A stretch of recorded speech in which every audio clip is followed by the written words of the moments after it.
How are you doing tonight? Hope you're great.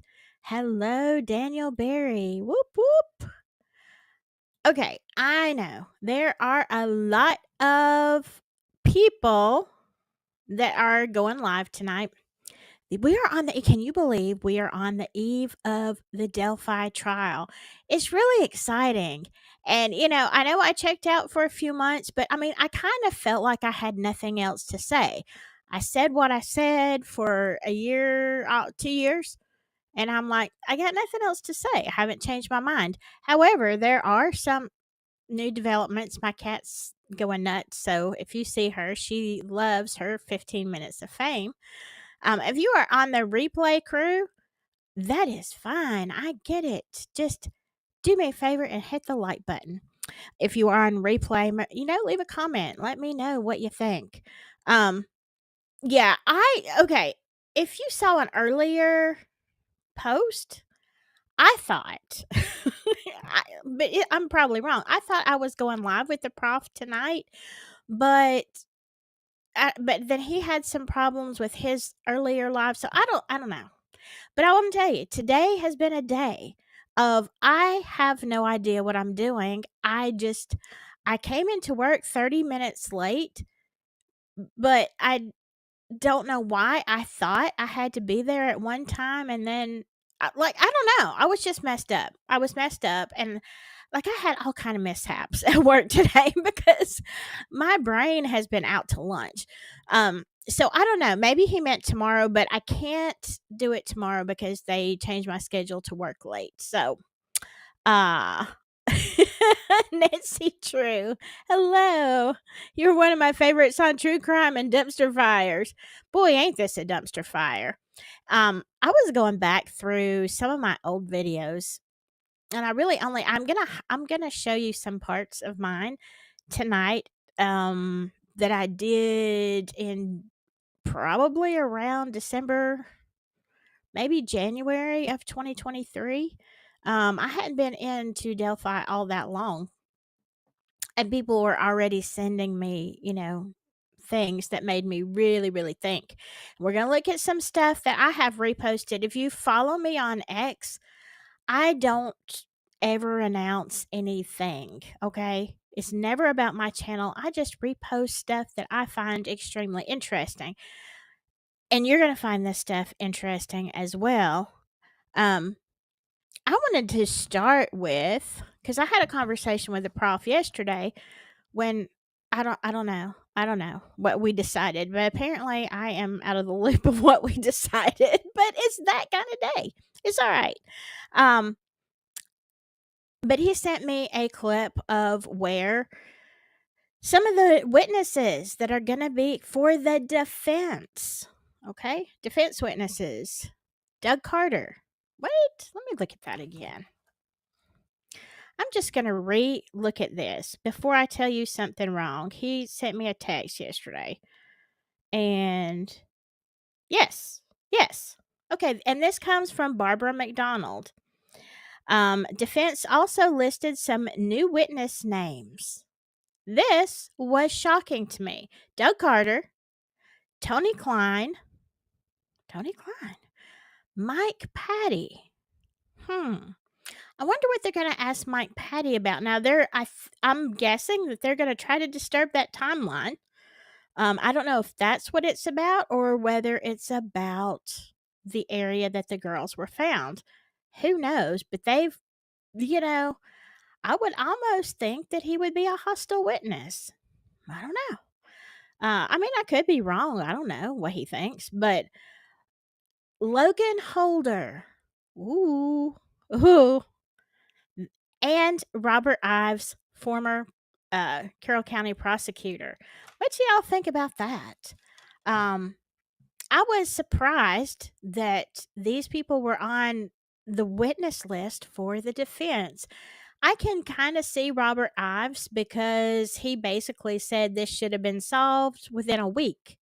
If you remember and that's where I started, he said that, if you remember that interview, that said non-secular, but then they scrubbed that. He also said it should have been it should have been solved within a week. And he doesn't say DNA evidence. He doesn't say anything like that. He says with old fashioned police work. So that is how simple Robert Ives thought this case was going to be. And look where we are now, all these years later, and still, you know, still talking about the dumpster fire, but at least we're getting somewhere. Yeah, Nancy Drew, Pike Matty. I call him Pike Matty. Yeah, I have no idea what they're gonna ask him. Hello, Mythical. Good to see you. Well, I can't highlight you. Good to see you, sweet Mythical. Um, yeah. So I was like, man, Tony Klein. I am so excited about Logan Holder. I wonder what kind of questions they're going to ask him. I mean, I would think that he would almost be a hostile witness, or, okay, think about this. Are they, okay, y'all know how slick that defense is. Slick Nick thinks he's slick, but I think the defense is way more slick in a good way. But okay, the defense, I can see them requesting Logan Holder because he was in a relationship with Abby Williams, right? But just think about it. Could they slide that? They can't bring the evidence of Odinism and stuff into the trial. But what if? What if there is some way? Are they planning to kind of slide that angle, skew it, whatever, even if there's an objection? Okay, even if you say something that you shouldn't say and you get in trouble with the judge and the judge is like, rah, rah, rah, rah, rah, once those words are out of your mouth, the jury cannot unhear them. And you've seen in trials all the time, jury, strike that from the record and jury disregard that. Yeah, you can tell the jury to disregard all you want, but they're not computers. You can't just wipe that from their minds, right? So it makes me wonder, it makes me wonder if Logan is going to be a vehicle. I mean, maybe not. Maybe not. Let me see what y'all are saying. Hello, Snow Walker. Good to see you too. Okay, let's see.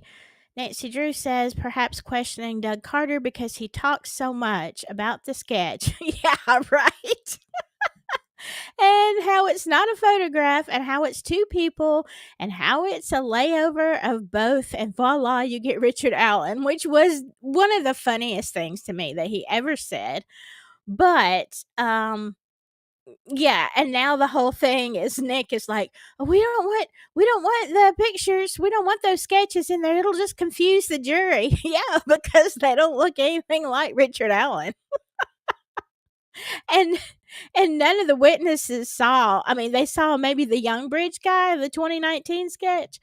But yeah, you have just created a big old fat mess there, haven't you? And now you want the jury to forget, and you want everybody to forget, right?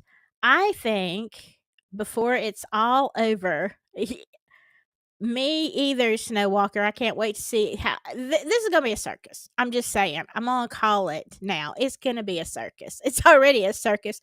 It's been a circus, and now we're gonna see, the MC, and we'll see the ringmaster. Oh my gosh! Somebody ought to do a meme of Nick in a ringmaster hat. What about that? Wouldn't that be funny?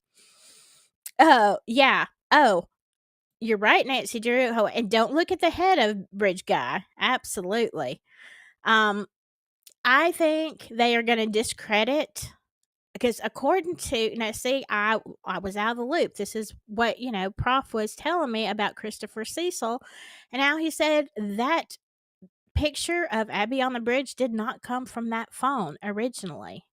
So, how did it get there? Hmm? Hmm? I look, if they can discredit the whole bridge guy and the fact that it is a composite of maybe a lot of things and it's photoshopped and all this kind of stuff that we have been screaming for literal years, think about it. If there's no bridge guy that actually exists like that, and there is no sketches for the witnesses, okay? And they don't really want they sure as heck don't want Betsy Blair up there.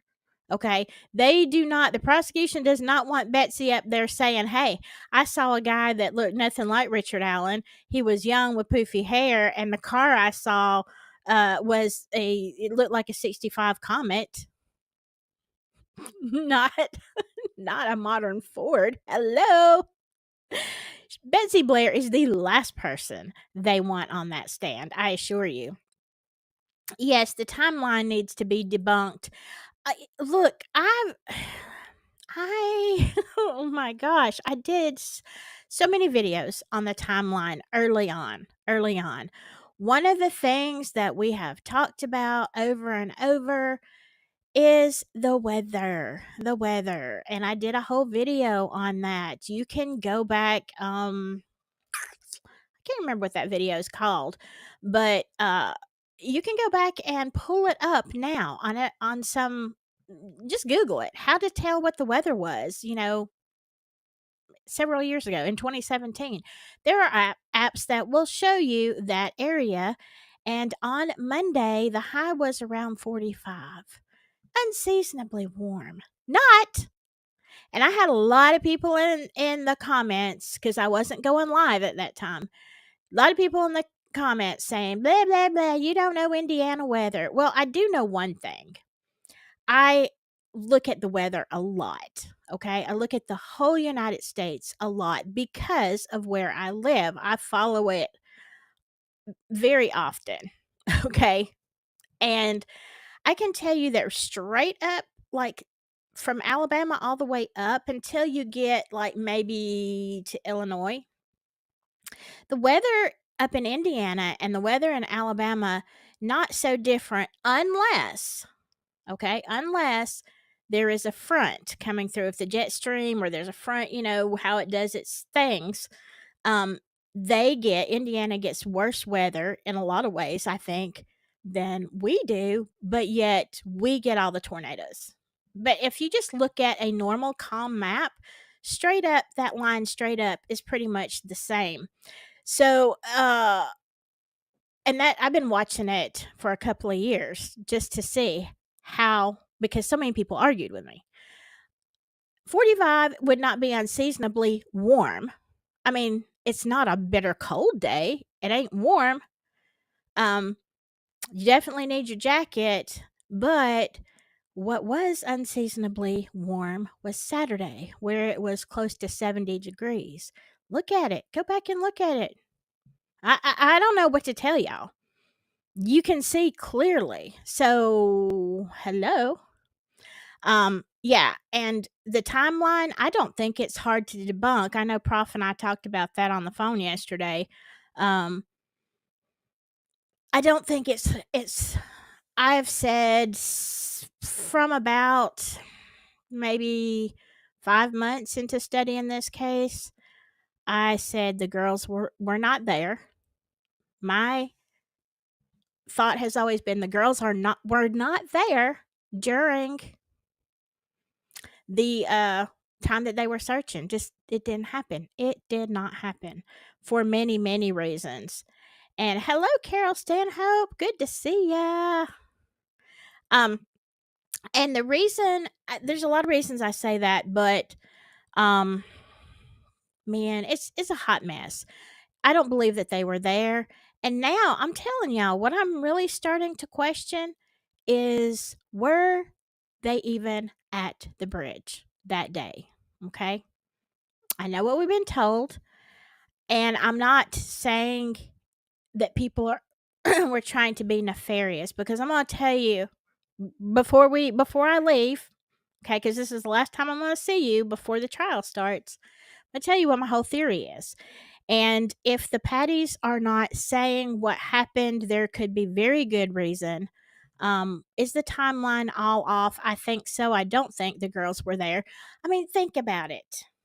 In the beginning, if you watch the interview with Robert Ives, he says, like, people don't even know that's there. Nobody goes out there. Like, he says in that original interview, I'd be surprised that anybody was out there. Okay.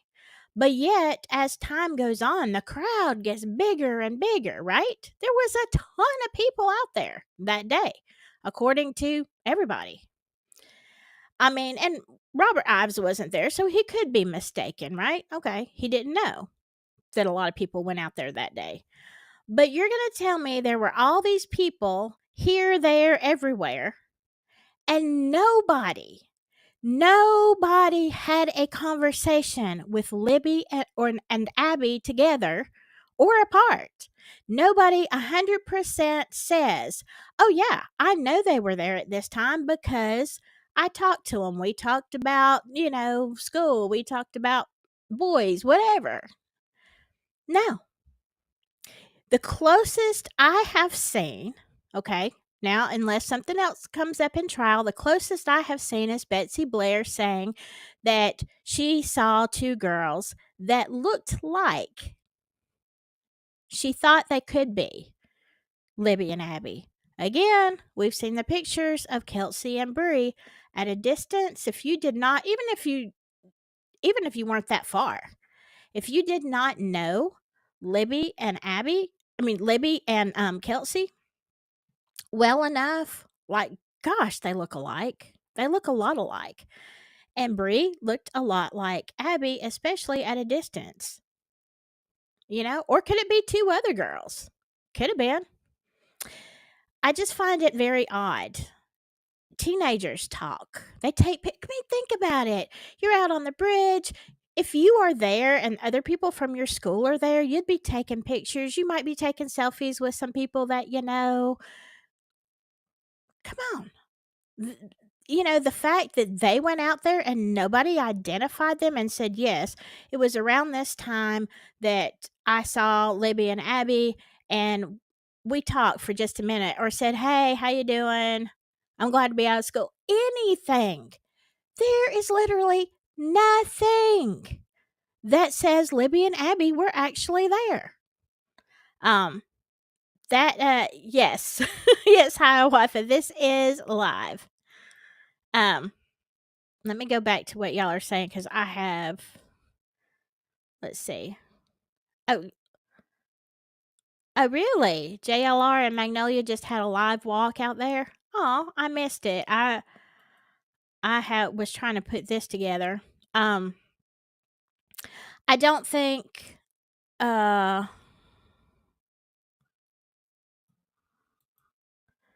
I haven't heard that. So the prosecution wants to bar the recording of BG's voice on Libby's phone? What? When did that come out? See, this is what happens when you work. You don't know nothing. I know they want to bar the pictures. Do y'all know? Has that come out? Look, I'm just saying. Doesn't that tell you something? If all of a sudden you get to trial and they want to all of the evidence, you've had people, sleuthers, you've had people in the communities, you've had supposedly law enforcement looking for Bridge Guy. This is what he sounds like. This is what he looks like. Y'all be on the lookout for him. Can you identify him? What? And now, all this evidence, you want this suppressed? Well, that tells me one thing.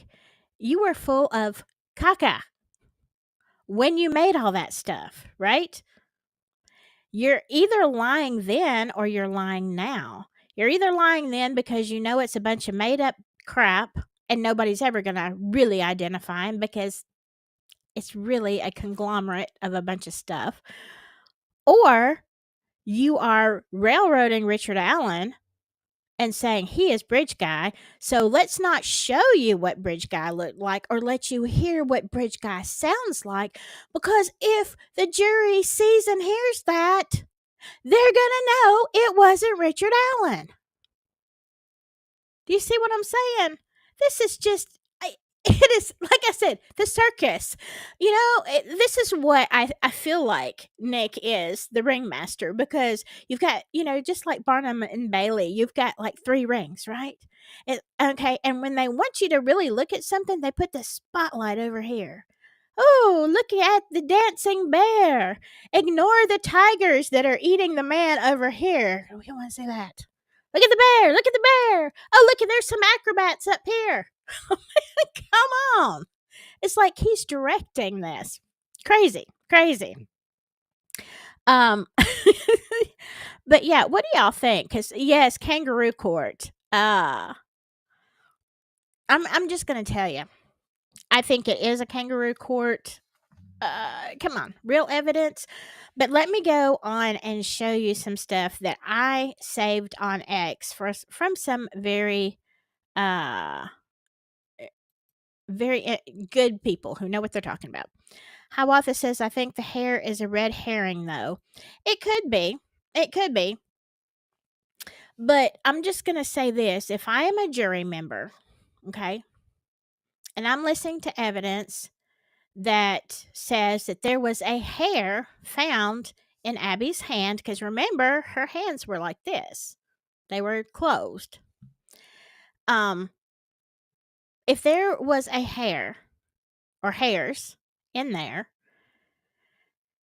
and I'm a juror, and I'm like, okay, we have got this girl who is in this situation in the woods. Before she passes away, one of the last things she's going to do is try to grab onto somebody, right? How come we don't know who that hair is? But we do know it's not Richard Allen's. There, right there, is where I stop as a juror. I'm like, you know what? I have reasonable doubt. I have reasonable doubt.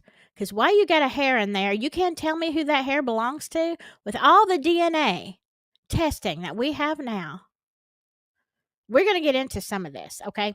Let me show you, if I can get my mouse to work. Y'all, I'm telling you, it's been a day. All right. I'm going to start with some stuff. Y'all, I love Sleuthy Goosey. I love her to pieces. She's so smart, but okay, let's kind of go a different direction right this second. If you didn't see this on X, this was 2 days ago. Okay, now we know that Jim Luttrell, he is a junior prosecutor. Okay, he's working with Nick and the team. But look what Jim also does. Okay, in 2019, the Indiana Department of Child Services announces Jim Luttrell Jr. as its new Deputy General Counsel of the Litigation Division.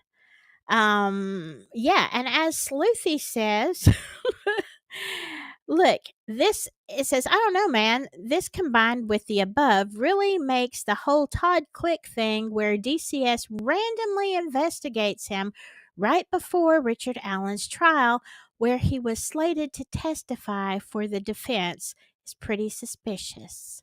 Yeah. Yes, sirree, Bobby, it is. So you're investigating somebody who is going to he's going to upset the apple cart. Todd Click. We already knew he's going to upset the apple cart. But yet, right before he has all of this investigation and charges brought and all that to discredit him, right? Could that just be coincidence, y'all? Is it just a series of unfortunate events? Or is it more nefarious? Because I'm going to say, based on Carroll County and their shenanigans, it's hard to believe. I'm just saying. Hiawatha says they took DNA on everyone at the trails that day. That's what they said. So where is this, whose hair is this? And we're going to look at some more stuff that Yes, it is. It is Keith Kellogg. It is definitely a bunch of corrupt hockey. Hockey. All right, I'm gonna pull this up a little bit more because, um, let's see. I was just gonna say, if you don't follow Andrea Burkhart, she is. Just wanted to let you know, she's got a YouTube channel, and she is a defense attorney from, where did she say, Oregon or something like that. She is going to be at the Delphi every day, trial every day, and I love this one too. And also, I think Bob Mott is going to be there as well. But uh, so we're going to be looking for updates around lunchtime and then after, and of course, for most of this trial, not next week, but after that, I'm not even going to be able to go on at night. So I'll have to talk about it the next day. Um, I agree, Nancy Drew. Whether Todd Click testifies or not, he's still a witness, and that is witness tampering. In my opinion, absolutely. Absolutely. Now, look at this. Because, still talking about the hairs. Um, Richard Allen's defense attorneys say hair found in Abby Williams' hand does not match Richard Allen's DNA. We know that. But this has never been made public before. But during our interview with the sheriff, days after the unaliving, he told me and Ray Cortopassi, I don't know. That's right. Sorry, Ray. On live TV, he told me, the sheriff said on live TV, that they had DNA. And I've talked about this in videos before. They have DNA. They don't have DNA. What? You either do, you don't. No, they didn't. Yeah, it just went poof. So look at this. Law enforcement then asked us to remove that information from our website, saying the sheriff was speaking without full knowledge. This was 2017, days after the crime. Yeah. So basically, old Tobe must have said, "Oh, hey, we got DNA," and they're like, "Shh, shh, shh." So what was with that DNA? Why would you? Okay, I understand that maybe you don't want everybody to know that if you're trying to hide, keep this close to the vest. But now the cat's out the bag. Okay. Now you've said it. So then they had to turn around and lie because in another interview, I believe it was Jerry Holman that said, "No, we don't have any DNA." Well, apparently they did have DNA. So, here goes another lie. Yes, you are right. You are right, Richard Dobson. If he is involved in the kidnapping, he will still be found guilty of the full shebang. I have to be careful how I say this on YouTube. Um, my question now is, I mean, it's possible, but right now it just kind of looks like they're grasping for straws. Uh, yeah, Keith, and I'm going to show you something that someone sent me early on when I started investigating this case. Um, it is hearsay, but in my opinion, it was somebody local and somebody who was really upset. And so I did a video with some excerpts of that. Yeah, we're going to go through a list, y'all. Yellow Jacket killed it today on X when she listed all of the stuff that we've got and that we don't have. And we're going to see that in just a few minutes. Nancy Drew says, I remember an interview with Doug Carter in an alley, and he said DNA was at the scene, but he was vague. Yeah, I remember. I don't remember seeing that. It's probably been scrubbed, but I have heard tons and tons of people reference that interview. Um, okay, let me go back up here because I started at the bottom. Okay, for those, and this was, I didn't realize this. Sleuthy says that Slickneck is not seeking the death penalty. We can put that thing to bed with the plea deal stuff. Yeah, definitely not doing a plea deal because we're going to trial. But so, they're not seeking that. So that's good. If you haven't seen it, here is an updated photo of Richard Allen. Uh, to me, he looks completely different. He has put on some weight. So I'm not talking about that. The expression in his eyes looks completely different now than 2 years ago, don't you think? To me, he looks broken.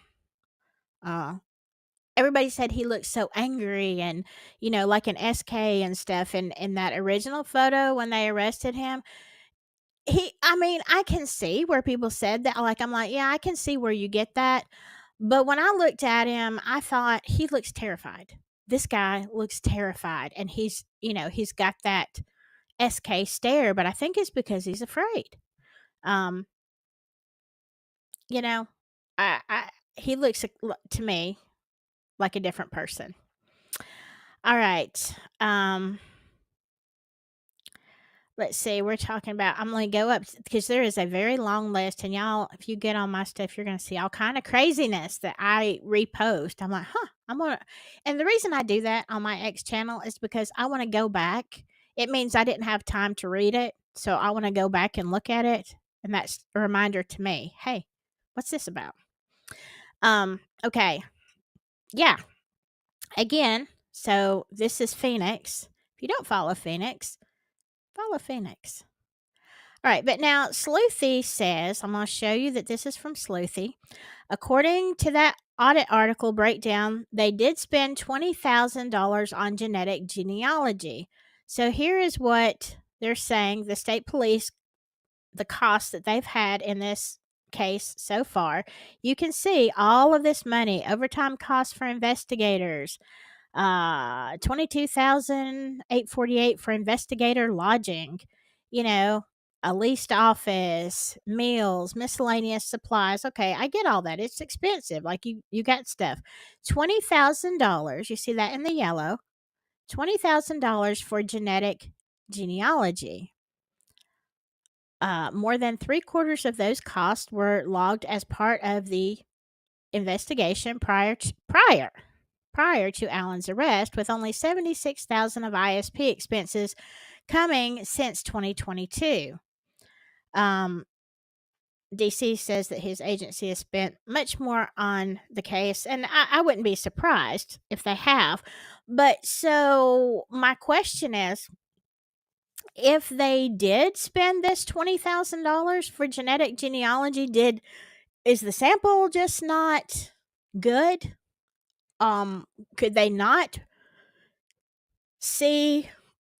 And then, I mean, in 2017, 2018, even, I'm not saying DNA wasn't there, but now, okay, since Brian Koberger, and they've had the IgG, which I'm not a huge fan of, but DNA has come such a long way that even if they couldn't build a family tree from that DNA in the hair back in 2017, 2018, they could certainly do it in 2023.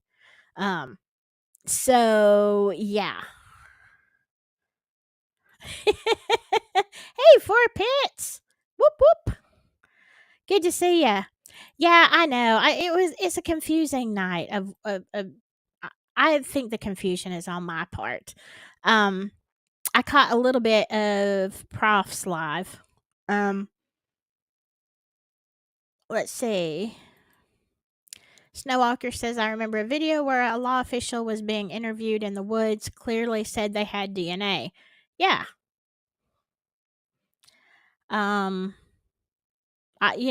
I've seen it in print where they said, we've got DNA. We don't have DNA. Who knows what happened to the DNA? Okay, maybe they spent $20,000 and it just didn't give them any kind of definite results. Okay, then they could have just said, "Hey, look, we tried. There was some DNA. we didn't have enough, it was corrupt, it was whatever. But you could go back. It should still be there, shouldn't it? Shouldn't it still be in evidence? Okay. Indy Cindy. Indy Cindy. February 23rd on Thursday, sheriff says they have DNA. Last night, Russ McQuaid said on the News Nation that he was told in the first few days of investigation the DNA was of an ISP trooper. Yeah, I heard that as well. And now that has kind of been debunked. But I mean, how is if you're even if you're a trooper and you're on the crime scene, how does that get in somebody's hand? Especially the way that Abby was. Um, how does that happen? Okay, I have asked Russ McQuaid. He said they told him who it belonged to. I've heard some people say that's not true. I don't know. I don't know. I think it's highly interesting if it is.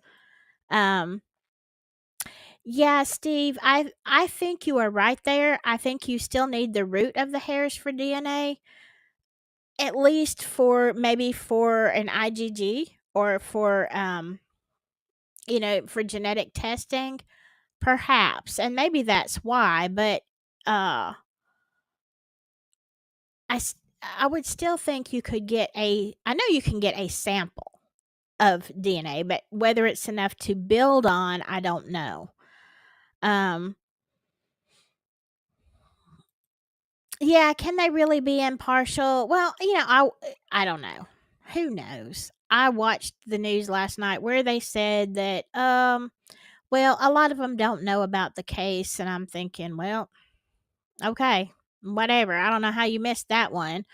Um but anyway, uh they lost what? The DNA? The They lost the anything? Is that what you're talking about, Keith? Uh Okay. Yeah, so I mean, I don't know. We have okay. Hiawatha says no root needed for mitochondrial DNA. I've read so much about DNA.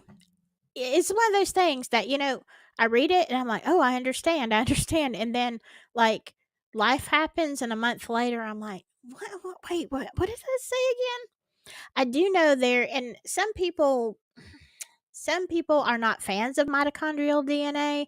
There's a lot of reasons, but I'm saying, hey,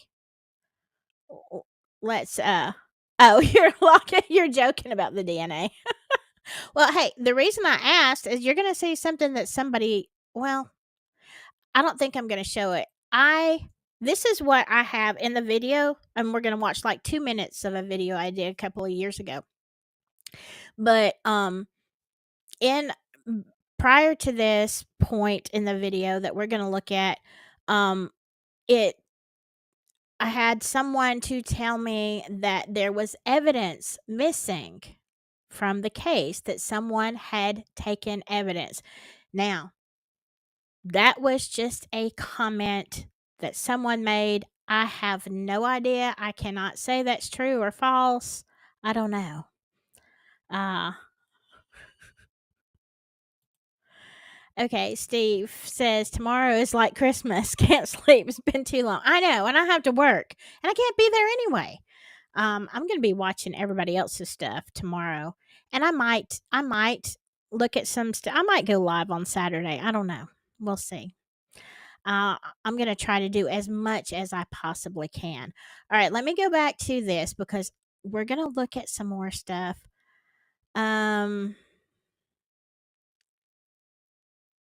Okay. If you see, let me move this back up. I read an article recently that explained the ancestry databases now have the DNA for basically the entire Caucasian population in the US. Well, they don't have mine. No, they don't. Two things seem obvious. The hair was from a human. You don't spend $20,000 on animal hair testing, and this hair would have been tested at uh the lab first to pull the DNA profile? Second, shouldn't the testing have been returned to someone's relatives? I mean, I don't know. I wouldn't think that they would return that because that is evidence.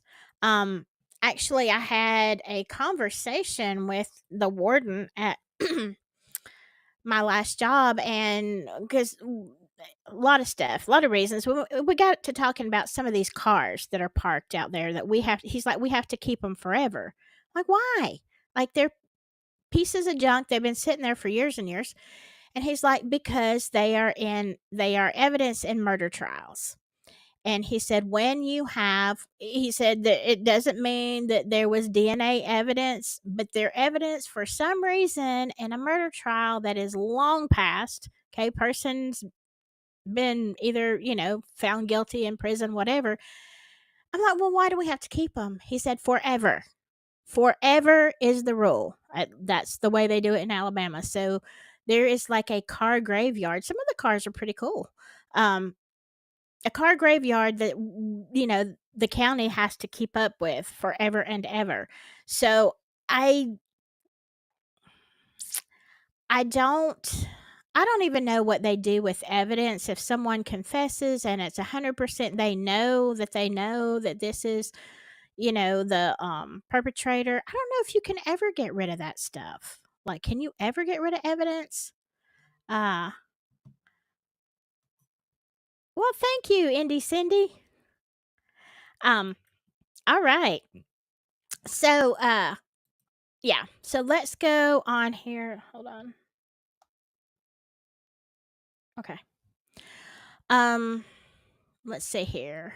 Oh wait. Hold on, let me go up because I got stuff about the hurricane on here because that makes me mad.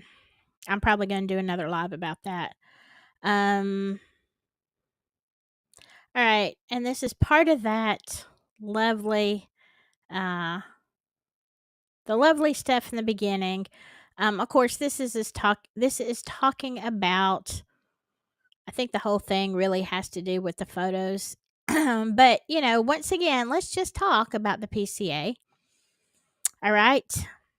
Again, you see that they said that there was a male matching the male from Liberty's video, which now they're saying, no, that was not original to Libby's phone.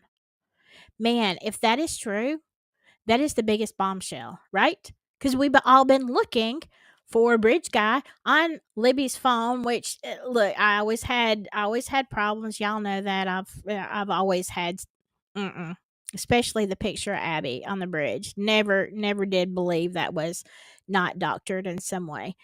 Um, okay, but she described him as a white male wearing blue jeans and a blue jean jacket. This matches. This matches the blue duck canvas jacket Anna Spath describes. Wow, Richard Allen must be bridge guy, right? Because he was wearing blue. Okay. And then he said, look on down here to where it says, can you see this number 1349 hours? There is a white card matching from Hoosier Harvest Store that matches Kelsey's vehicle. And Blair sees, look at the next yellow one. As Blair was leaving, she noted a vehicle was parked in an odd manner at the old Child Protection Service building. She said that it was not odd for vehicles to be parked there, but it was odd for it to be backed in near the building. Blah blah blah.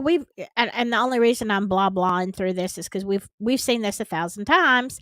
But also Terry Wilson says if you go on down there, the vehicle was a purple PT Cruiser or a small SUV type. But as we know, and then of course the same thing down here. Let's go up a little bit.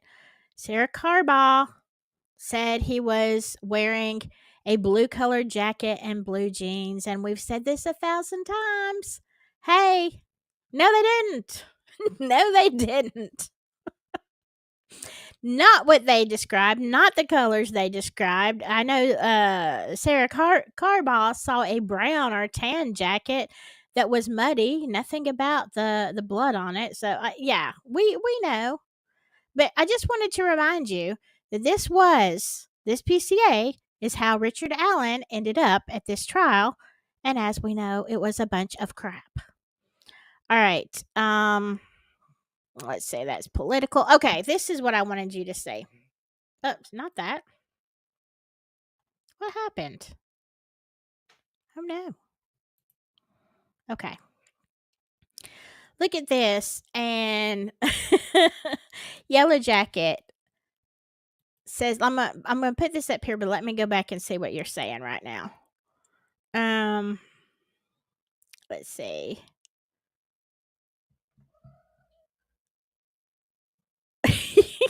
Indy Cindy said, talk about DNA. They got mine, found out I'm inbred. Both sides of my family from Scandinavia, and I did a medical DNA too, and found out that I have something called Viking disease or syndrome. Very weird blood crap, huh?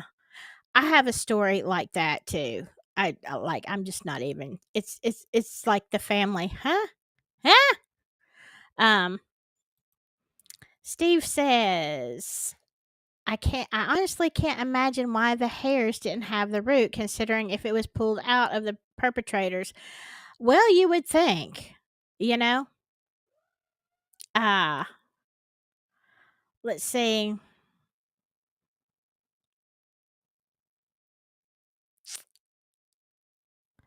Yeah, we're talking about keeping things forever in these. Yeah, and I'm just gonna say this. Y'all have seen the video, I am sure, of an interview with Mike Patty, which at his house, which in the background there is a car that suspiciously looks like a 65 or somewhere close to that Comet. Definitely makes you think, I'm not saying they did something, but it definitely makes you think, was one of the family members there? That's what she saw. You have to ask, you know? Um You're right. 5 people saw 4 different guys wearing 4 different outfits and 4 different cars. Yeah, but it's Richard Allen. 100%. They got the right guy, right? Um okay, let me see if I can move this over a little bit. Let me get this uh yeah, so you can see this better. All right. This is what Yellow Jacket said. But look, when I mean, let's just look at it, okay? Even if I wanted to believe, which I just want the truth, I don't care either way. I don't want to see an innocent man railroaded for sure. Feel bad for his family even now, but look at all the things that they don't have. All right, and this guy's on trial for his life. No DNA linking Rick to crime or victims. No time of death established by the pathologist, who was 19. Okay, I'm sorry. I'm sorry, Junior, but I'm not putting a whole lot of stock in what you think anyway. You know, no SA. Okay, no sign of a struggle with 2 victims. No no murder weapon recovered. Yeah, you don't have a murder weapon. You have injuries, but you don't have the weapon. You got a bullet that came out of somebody's armpit because we don't see a chain of custody on it. Never was talked about until 2022. But we got a bullet and it came from Richard Allen's gun. Oh my God, it came from Richard Allen's gun. That would mean something if they were shot. They weren't. What's that mean? Nothing. A big nothing. That's what it means. Okay, no motive. I mean, prosecutor said it's not his burden to prove the motive. Well, I'm just saying, in most trials I've watched, you kind of have to have a motive because otherwise, why? Why would you do this? What's your motive? Are you a sicko? Like, what? Come on. Come on. When you start adding all this, and I love the way that she did this, because you start looking at it, it's like, Why is this guy on trial? Okay, why? Um, no fingerprints links Rick to the crime. Nope, not a one. No cell or computer data links Rick to the crime. Even, let me say, even the geofencing and the stuff that that they've got that they're saying, oh, we don't want this in trial. Let's ban this. Like, no, no, no, we're not bringing this in trial. We know that there were people at the crime scene, but let's suppress that, okay? Because that does not prove that Richard Allen is guilty. And they already know he wasn't one, because I can tell you 100% if Richard Allen could be geofenced down there in that area, oh, it would definitely be allowed at trial, right? Okay, so we know there's no data that links him to the crime. All right, although victim's cell data indicates someone accessed and powered up her phone at 4:33 a.m. Hmm. So you're saying they disappeared around 3:16, somewhere around in there is where, we got the down the hill. Their phone's off. Hmm.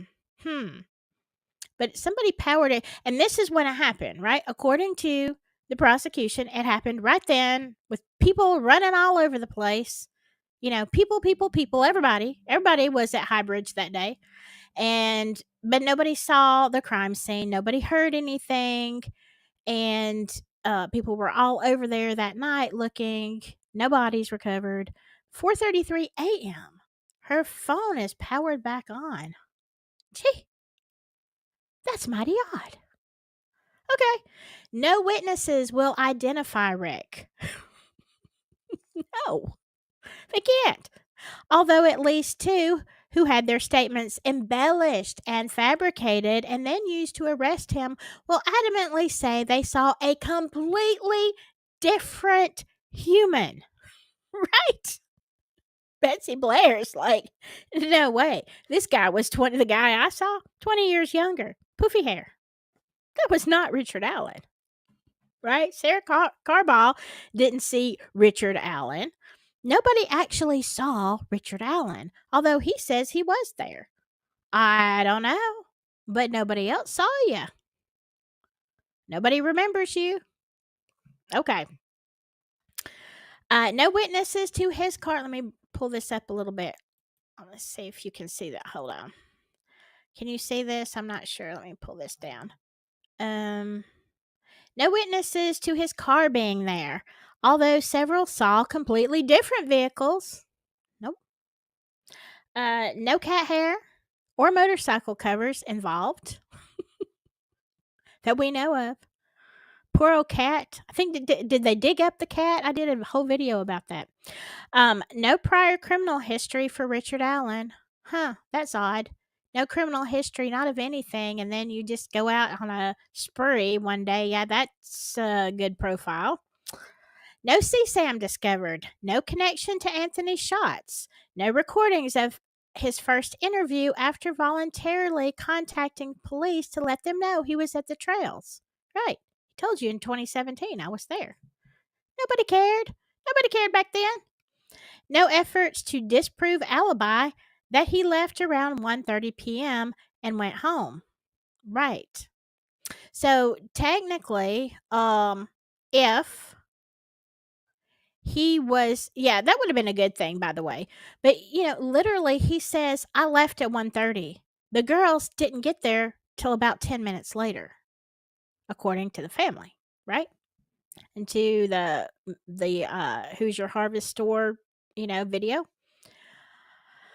Well, that is a problem because Rick wasn't there. And I am not sure Libby and Abby were either. But that's just my opinion. No clothing, hats, or knives tested produced a connection. Yeah, remember they took all this stuff out of his house? And all we got is a bullet that mysteriously appears and has nothing to do with the crime. No connection from his vehicle lab testing. No physical characteristics match Ellie descriptions. No weapons, clothing, or vehicles were disposed of since the murders. That's right. Because I'm going to tell you something. If I committed a crime like that, First thing I do, get rid of my car, get rid of my clothes, burn my clothes, whatever. I mean, come on. Wouldn't you? Absolutely. No changes to his appearance, daily activities, residence, or career since the murders. I mean, he's just doing his Rick Allen thing. No possible way states timeline is possible nor provable. Yeah, I agree. All right, let me make sure you can see this one. Okay. 0 tips out of 50. This one was, I loved this one. 0 tips out of 50,000 plus. Because, yeah, that number is higher now. So you've had 50,000, more than 50,000 tips called in. And 0 were for Rick Allen in a town of like less than 3,000. Not one person said, hey, what about that weird guy at CVS that, I don't know. I'm not saying he was weird, but you would, what about the guy at CVS? What about him? Heard he likes to jump out and scare people. He thinks it's funny. Well, I'll be honest with you. So do I. So you might call me a psychopath as well. I don't know. But yeah, nobody, not one said, hey, I think it was Richard Allen. Oh, Rick. Over the course of 6 years while he lived in Delphi and worked customer-facing job at the only pharmacy in town, interacting often with law enforcement, victims' families, etc. So if you're a law enforcement officer and you have all this secret information and all these tips and you've got testimony from Betsy Blair and Sarah Carbaugh and others, you are telling me you are so inept that you go into the CVS over the course of 6 years and you never look at Richard Allen and think, this could be the guy. I mean, I'm just saying the odds are if I lived in Delphi and I thought it was somebody that was there, that lived among us, I would be looking at every man. Could that be bridge guy? Let me see. Is that bridge guy? Excuse me, sir, could you say down the hill? I mean, but wouldn't you? No, seriously, wouldn't you be looking at every guy thinking, could it be this guy? But what? Nobody. Okay. Because you have to think about, even like Ted Bundy, all right? Even his girlfriend said, he doesn't seem like the type, but he does drive a Volkswagen that's this color, a beige one or yellow, whatever it was. And, his name is Ted. Of course, the police didn't listen to that either. But,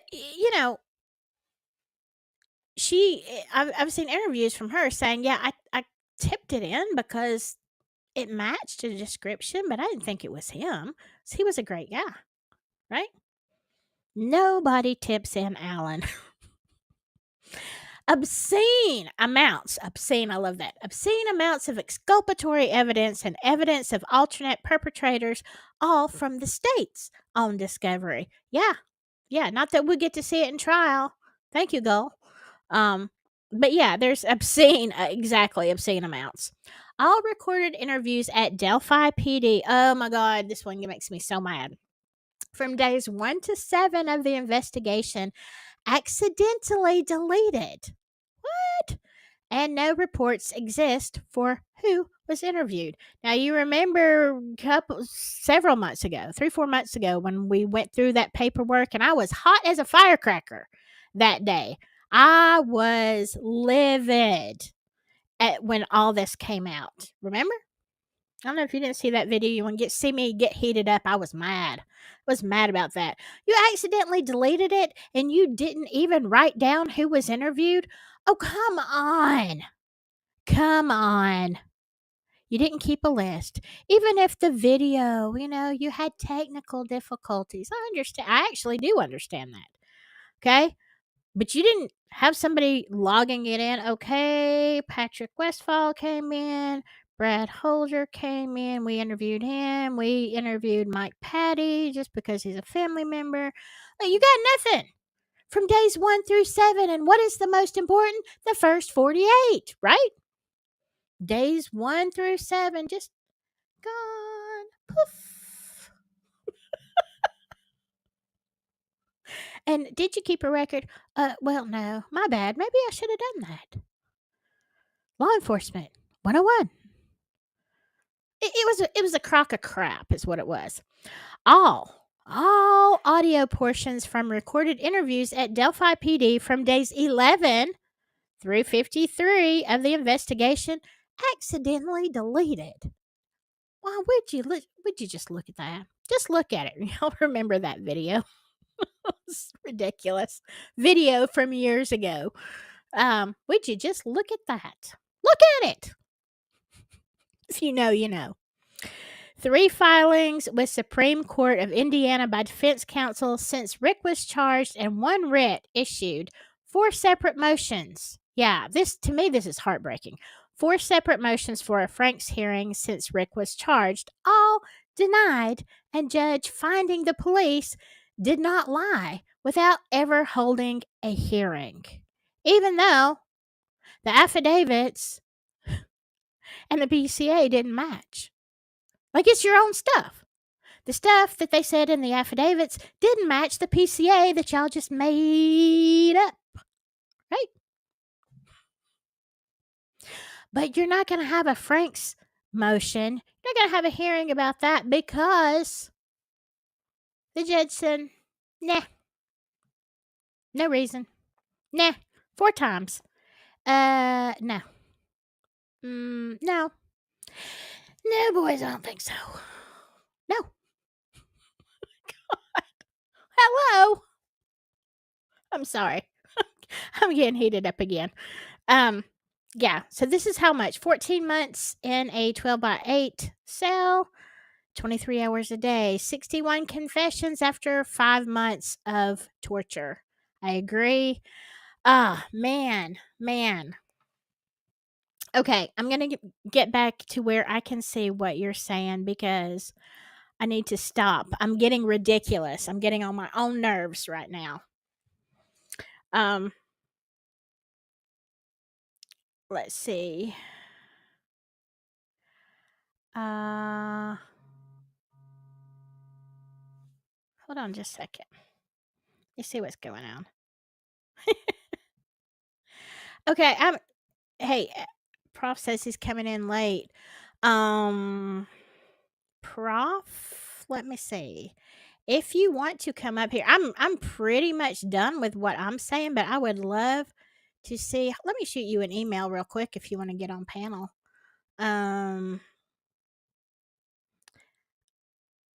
Well, sorry, y'all. I just want to show you, and this will be coming in a different way if you want to. I'm going to show you a video that I did because like I said, I want to share what somebody sent me early in the game. All right, let me catch up. Y'all, I am so far behind because I was on a roll.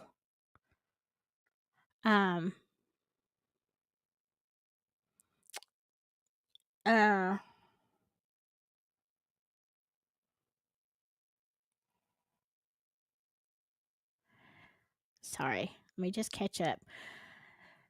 So, thank you, David Rogers. David Rogers just became a member. I'm going to start having more member stuff.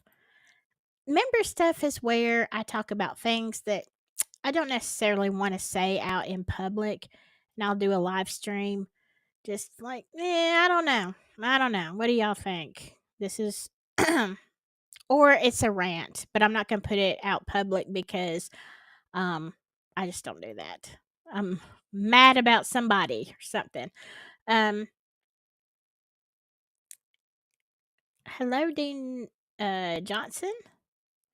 I just want to say hello while I got so far behind. Susie Ball. Good to have you. Oh, below? Is it below? Okay, I don't know. Hello, Susie. I'm the one to murder names here. Sandy D. Yes, nothing makes sense which leaves the citizens of this country wondering how deep this corruption goes. Yeah. Well, that's what I've said. So let me see if I can change. Let's see what happens. Okay. This is a video I actually did, like I said. Does it even have a stamp on it? I hope y'all are going to be able to hear it. What's the date? I don't know. I said something earlier in this one that made me think it was January of 2023. I know it was early in the game because it's one of the first few on my Delphi playlist. Okay. Now, this is what I wanted to show you because we all know, all right, we all know the problem is that there is corruption. We've all said it. We've said it over and over. Corruption in Delphi. Corruption, whether it's law enforcement. Well, I don't know. I don't know what it is. Let me see if I can shrink this down a little bit. But early in the game, this was I did not put the person that sent this to me because in some of my videos I'll show comments and I'll share who said what. But in some of the videos it was just I was afraid that someone would get hurt, okay? And so I always protect these people. So you're going to see part of let me see if I can just make this whole thing bigger. No, let's not do that. I don't know what I'm doing. Okay. We're going to listen to about 2 minutes, okay? That we speak up about this kind of stuff. Now, the next one, I actually did reach out to officials on the local, state, and federal levels regarding the Delphi case. I naively trusted Doug Carter's promise to protect anyone who had the courage to come forward. They all refused to even acknowledge the life-threatening encounter that I reported. In my opinion, this occurred as a direct result of their new direction in 2019. This threat, with many tentacles, remains ongoing, and these alphabet agencies have no initiative to protect the public, myself, or the other person who encountered this individual. They have made it abundantly clear it is unsafe to seek assistance from any law enforcement agencies directly or indirectly involved. You see, their loyalty lies solely with each other. This beloved Orion system has been utilized as a tool to identify threats to those involved in trafficking, CSAM, and other unspeakable horrors done within the dark webs of society. Whether this loyalty is due to fear of retaliation, blackmail, intimidation, or outright voluntary collusion is up for debate.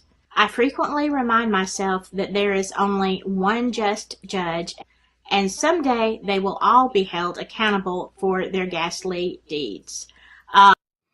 Okay. All right. But I just wanted to let y'all see that because very early in the game, I am going to, or I don't know what I got sidetracked by chat. I'm sorry, y'all. I can't think. Yeah, very early in the game, before I really had all of the evidence that I've looked at now, I was warned. This was one. I was warned by several people. Basically, to tread carefully. And I was warned by people like this lovely person who was afraid, literally went to law enforcement and was told, well, you read it. You heard the whole thing.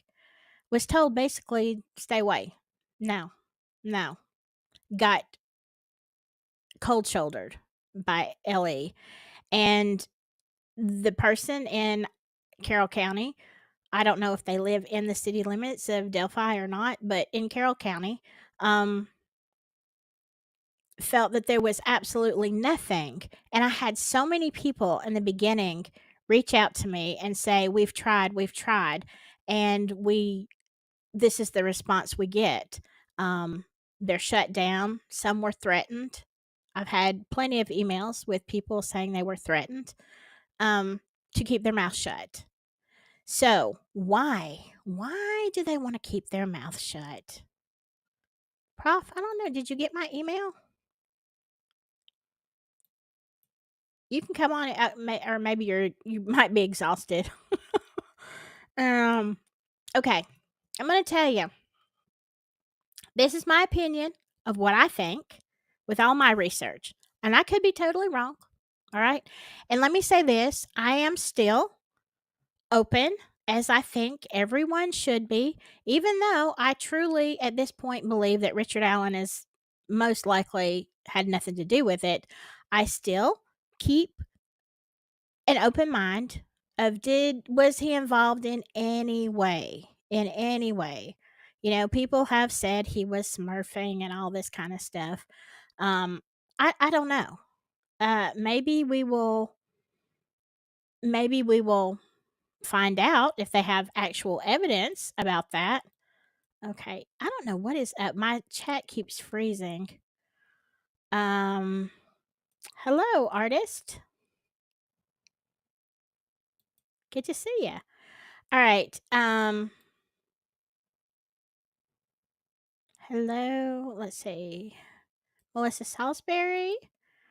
Good to see you. All right. Sandy D says, what's even more messed up is the Franklin scandal is considered a conspiracy and the Catholic Church in Boys Town are still in operation. Yeah. What a hot mess. Look, if y'all want to see a hot mess of a case that and I did like 3 videos on it, but 2 I think were kind of comparing Delphi and this case. I'm telling you. If you don't want to watch my version, there's a lot of versions out there. Go look at the case of Boys on the Track. Okay? It was in the 1970s in Arkansas. If it is not almost a mirror image, not quite, but almost, a mirror image of Delphi. And the thing of it is, you can study it and you will absolutely 100% know all of the perpetrators. It wasn't just like in the Abby and Libby. I don't believe it was one person. And hey, Prof, I emailed it to you. Did you get my email? Let me make sure I actually sent it. It's been a day. Yeah, I sent you one. The second one, I sent you a different one because I didn't realize that you were live. But the latest one that I sent at 7:35, check that one and see if you can use that link to get in. All right. Sandy D said that happened in a town next to my hometown. Yeah. Look, I'm just telling you, Boys on the Tracks, you had a group of at least 5 men, maybe more, but you had at least 5 men who unalived 2 boys. It was the same kind of crap show that Delphi was from the get-go. And they absolutely, even to this day, you can look at this case and study it, and you know exactly who was involved and exactly who the perpetrators were. And yet, they're still running free. Some of them have retired. Some of them may have passed away by now, but some of them are still in office. Yeah, still doing what they do. If you want a case that will really make you mad, and you're like, how did this happen? Yeah, it happened. It happened in Arkansas, and it's very, very similar to Delphi. So go check out. You can just Google it as the case Boys on the Tracks. There was a whole book written about it. Yes, Hiawatha, almost identical. And what's crazy, yes, I remember when that happened. Then the government gets to be president. Yeah, oh, Bill Clinton, right? We all remember that. Um, yeah. Uh, I could tell you stories about how the people of Arkansas feel about I can't say all of that, but yeah, I'm sure. Yeah, Andre, you do need to look at that. It is, like I said, I did several videos on it, but they're long, they're detailed, and you can probably find a quicker video, but all of the who's and what's. Oh, hey, Prof. Hold on. Let me see. Let me get you up here. I'm gonna have to put my. Hold on.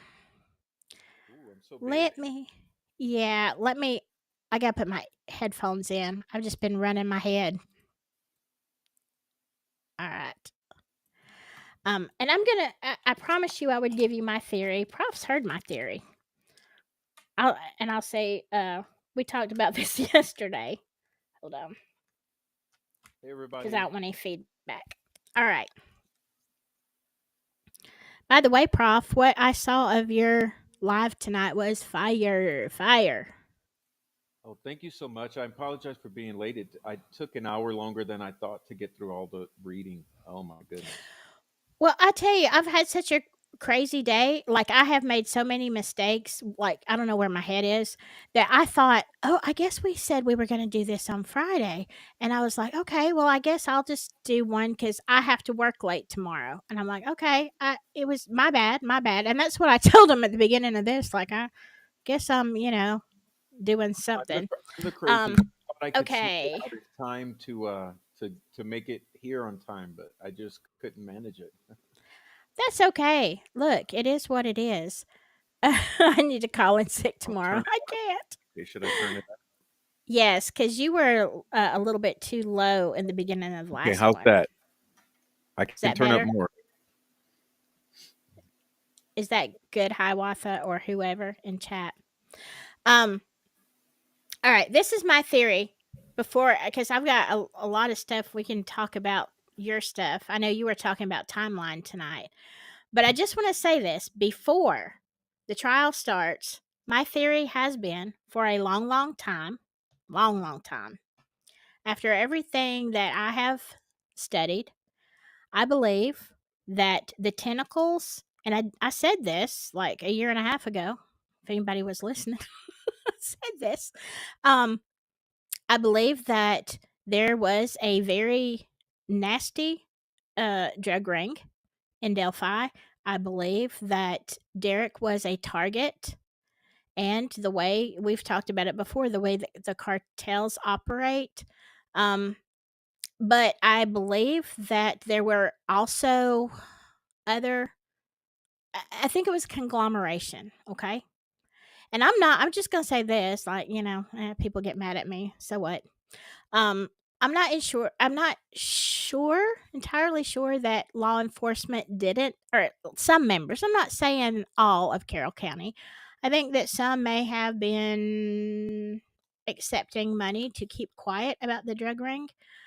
I think that Abby and Libby could have been lured somewhere, whether it was the bridge, I don't know. Uh, but I think that the odiness part comes in from them allowing the hit and the odiness, like, not all of them, but some of the odiness that wanted to go to take it further, take it to from animals to humans. It's like, okay, we're going to we're going to let you do this because we have to prove a point anyway. And I think that's why all these elements, law enforcement, the people who are masons and odinists, they got to cover for each other, whether they agree or not. That's my theory. I think that's why there are so many tentacles. It wasn't just one group. It wasn't just about a a drug thing. I don't think it was just about an Odinist thing. I think you had a terrible, terrible stew of the perfect ingredients for this storm. And Wait, wait. I'm not hearing you. Hold on. Oh, is it better or worse? Let's see. Yeah, I think it was. I had one of my. I think my earphones are going out. Um. Yes, Hiawatha. There's also that possibility that they just wanted to frame the Odinist, but I think that's how it all got together. Hello, Chevy Killer. Hello, Kay. Um. Wait a second. What is this? Kay says even the med examiner was in on it. There was a witness who was found without his head. Yet he said he died of a stomach ulcer. Oh, you know what? I remember that. I remember talking about that in Alive and his little dog. Yeah. Yeah, I remember that. Yes, Sherry Faye, that's where also where the Kokomo crew comes in Mhm. is because and that was, I said that too. Yeah, you got the Kokomo crew. Um there's a lot of players in that. But yeah, in the drug, well, not just the drugs, but the Odinism. I think it all comes in there together. Hello, Victoria. I don't want to miss anybody. All right, so Prof, tell me what's going on with you.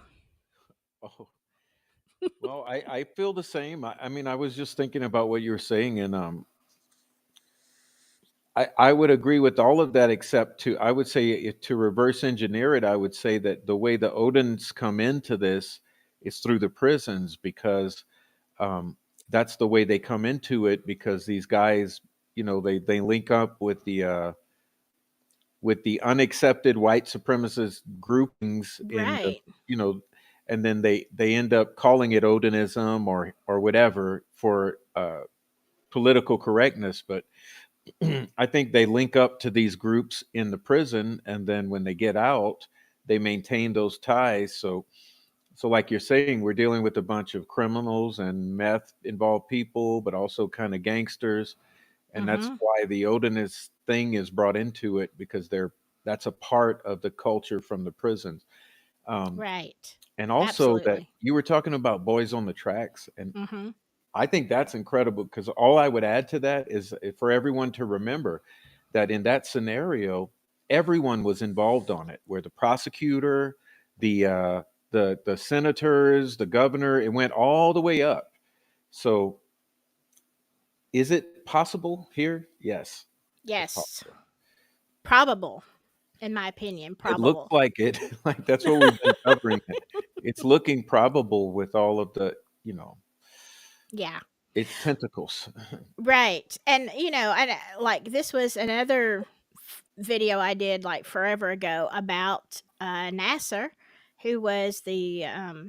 doctor to, you got Nasser, good friends with Doug Carter, and that whole mess. If you haven't seen that video, like I'm not even going to go into it, but it shows you how high up it goes. And although I get you, the platform doesn't always like what I say, but you can easily trace it up to Mike Pence, and you know where Mike Pence went. Strangely enough, with Boys on the Tracks, yeah, Clinton was the governor, and he was then a few Clinton. years later, Yeah. yeah, he was then president. So I think it's Um, similar. I really do. I think mm-hmm, that because one of our viewers has speculated that with these Dropbox connections and those sorts of apps, oftentimes there are settings that when you enter the Dropbox, it will update automatically. So imagine the possibility that if some of these individuals higher up in the state of Indiana, if they had accidentally or whether the potential exists that they had clicked into that Dropbox without intending to go download particular photos, but they could have just by logging into the Dropbox, if any one or two or more of them did, then it downloads to the servers and the computers or the devices. Then they all move over to Washington, and was it 2016? You know, yeah, I think that yeah, was, it yeah, could it could. when Pence moved to Washington, he could have brought some of those devices with some of the staffing, and you never know how bad this entire thing might have been. But I truly do believe, without all that speculation, I do believe there was a Dropbox, whether it was that name brand or not. I think there was a Dropbox, and I think it involved Klein and a whole bunch of scumbags in Delphi. It doesn't mean that Klein was the only user. And so, if it involved a whole bunch of the criminal element of that area, and then within a year we got two dead girls who's also possibly involved in the same tentacles of scumbags, Yeah. that's my conspiracy theory, is that we're looking at those tentacles. Yeah. And that, I mean, it kind of makes every theorist right in some way, because some people say, oh, well, well, we know Anthony Shots was involved, that account.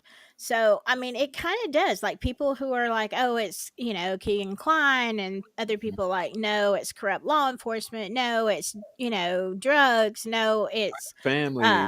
yeah. Oh, yeah. And can you imagine, as I can imagine, if this is the case and you have all of these players in this big stew of what actually happened to the girls, the family really can't do anything. Okay. They're going to have to just go with whatever law enforcement is saying, because I mean, you see what happened to the girls, right? I mean, if I was a family member and I had other family members to protect, and I'm like, see what they did to Abby and Libby, I'm just going to keep my mouth shut. I'm I not going to mean, say a word. that's what Chris Mathis and Garrett Kurtz were saying, on the jail calls. They were saying, "Look what happened to Delphi. Yeah. We And have kids or whatever. We have family." right. And you can't fault the Patties for not saying anything in that case. And just, Well, I think that if they went along with it in the first days, they probably never knew it would get this bad. And now you got right.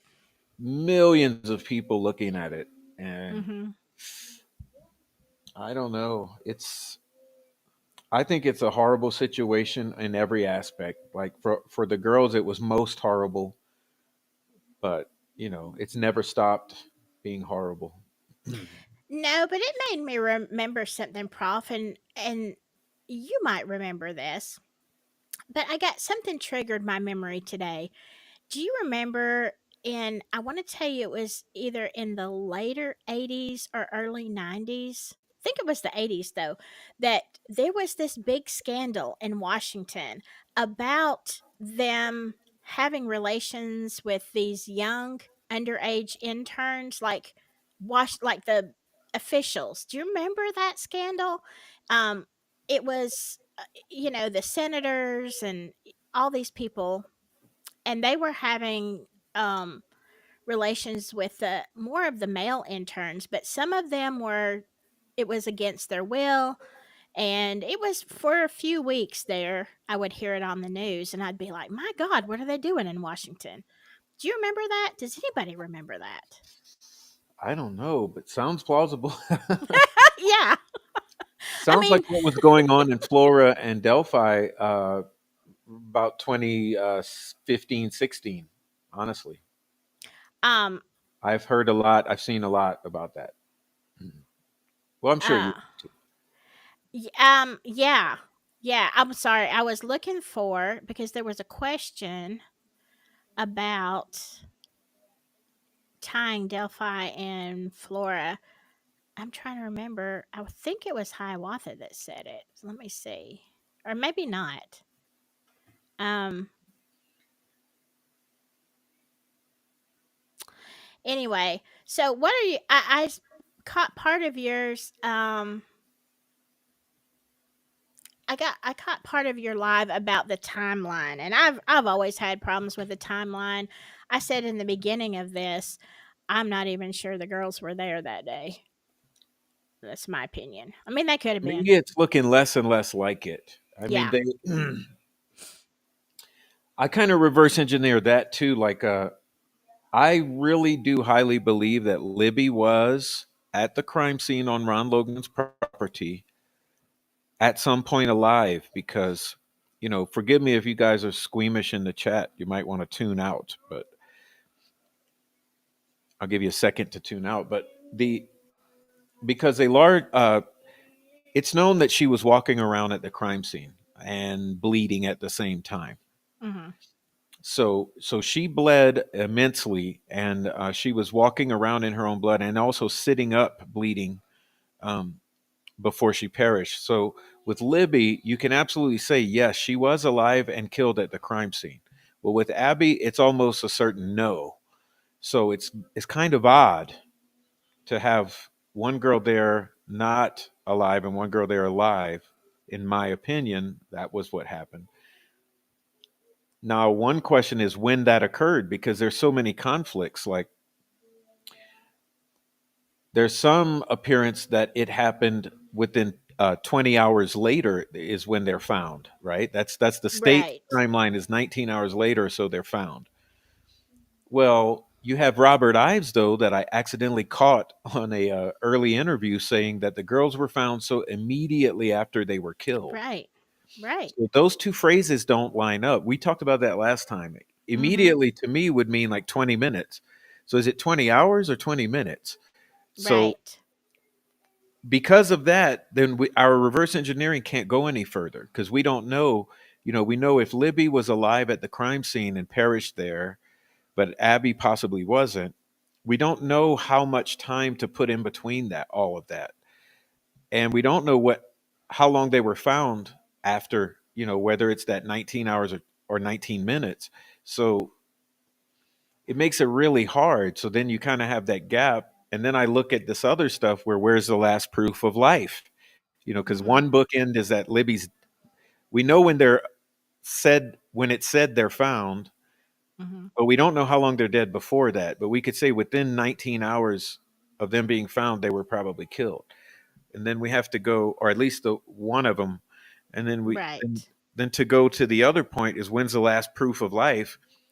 Well, for me, that's where I've been a little controversial in that I don't believe the family's telling of it because there's no evidentiary proofs. There's nothing to prove the family's claims unless you go all the way back to the 12th. And so for me, I go back to the 12th. And so then I have this huge gap to say, well, on the 12th, they appear to have last proof of life. And then on the 14th is when they're found, but there's this big window. We don't know at which point they're killed. So that's what makes me, so I take those two bookends and all in between there is a mystery. And that's where I think it all I just can't see a timeline. I mean, in between that, for me, there Right. is no timeline. But there's this narrative of a timeline that the family has put out, which again, I'm skeptical of without any proofs. So, Yeah. I mean, everything is questionable. And that's my problem with this because in most cases you have some things that are in concrete, whether it's the time of death or but like everything in Delphi is like what the heck? Because it's conflicting, there's DNA. No, there's not DNA. Well, we know now there was DNA. And even the FBI, when what they had said first is they said there was a lot of blood at the crime scene. Then later on, there were reports for years said, "Oh no, there was no blood at the crime scene, or very little." And then you have, things like, "Oh, it was an unseasonably warm day." 45 is not unseasonably warm. Easy to disprove. Saturday, Monday, it was 45. Saturday, it was 67, close to 70 degrees. That that's was almost unseasonable. unseasonably warm. Yeah. Yeah, but that was Saturday, not Monday. So you see, this is where when I first started investigating this case, it was like, okay, there is really nothing. There are no concrete facts, none. Not yet, but I see people are arguing about the timeline in the chat. Look, it's my opinions are my opinions, but we'll be finding out. I'm very optimistic right now about trial starting. Really excited because I think that shoot, some bombs have already dropped, you know, Right. and that's what I'm interested in right now. Is like for instance, you see that they called James Chadwell, Keegan Klein, um, that Reese Davis, and James Haas, I think. And now I'm looking for the latest announcement was Mhm. from. Let me find it so I can name them specifically for all the listeners, so that you. I want people to wrap their mind around these names because it's amazing that this is already coming out. Um,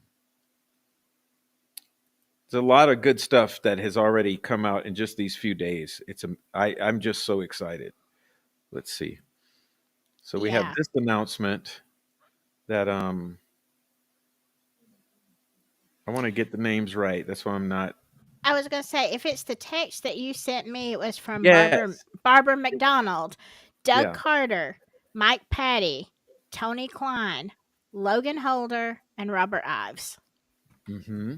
And then, like I Yeah. said, James Chadwell and Keegan Klein, and then Reese Davis, and maybe it's what's his name? Let me make sure I have it right here.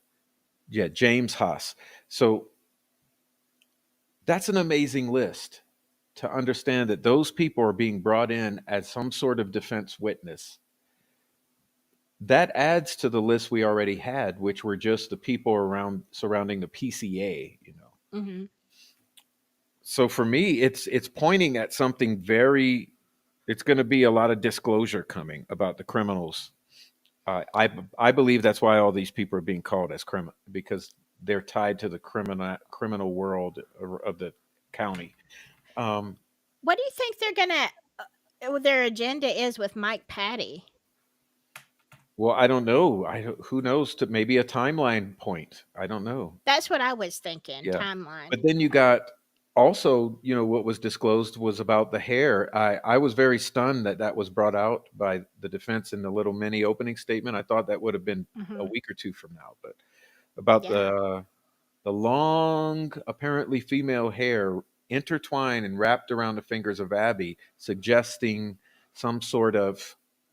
For me, it suggests that either it was someone she was in a struggle with, or someone moving the body, or staging the body, someone who had True. the opportunity to have the hand in the hair, sort of. Um, I of Apophis says there is no BG. That's what we were just talking about. And somebody said in chat earlier, yeah, because that's basically what I was saying. I'm with you. Uh, but somebody early in the chat said, along with the sketches, they want to do away with the audio of Down the Hill. Is that true? Have you heard that, Prof? Oh, I haven't heard that yet. That sounds like rumor, but maybe someone in the chat will confirm or deny that. I've been on the show for 4 hours or so, so I may have missed something, but no, hadn't heard that yet. But I would. Okay, I'm going to predict all of that is going to happen because it's like this. I really truly believe the state has a very, very, very, very entirely flimsy, weak case, and Mhm. that they're going to continue to exclude things that the defense can easily take down. So the sketches, Right. they knew that that was going to be a very contentious point because of all the conflicts about the sketches, and then the defense, by referencing the sketches, also could have tore up the witnesses, Sarah Carbo and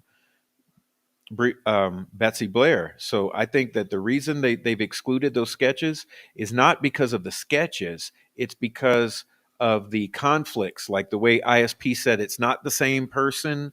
The old guy is no longer a person of interest, it's only the young guy. And then later, Doug Carter said, no, they're both the same person. And then when Richard Allen's arrested, then he says, that, now, as you see, they're Richard Allen. You could put one in front of the other. A sketch is not a photograph. All that crap. Yeah. I believe that they knew the defense was going to hammer on that. And so, and also the age discrepancies and all the conflicts over the sketches. So they Mhm. decided We got to make those sketches go away, and it helps ease the pressure on the Betsy Blair and Sarah Carbone, I think. Yeah. And that's the thing is if you there is nothing in the PCA that is true. Like almost nothing. The car's not right and this is I think when I started this live, that's why I said there's the the clothes are wrong, the cars are wrong, the description of bridge guy wrong.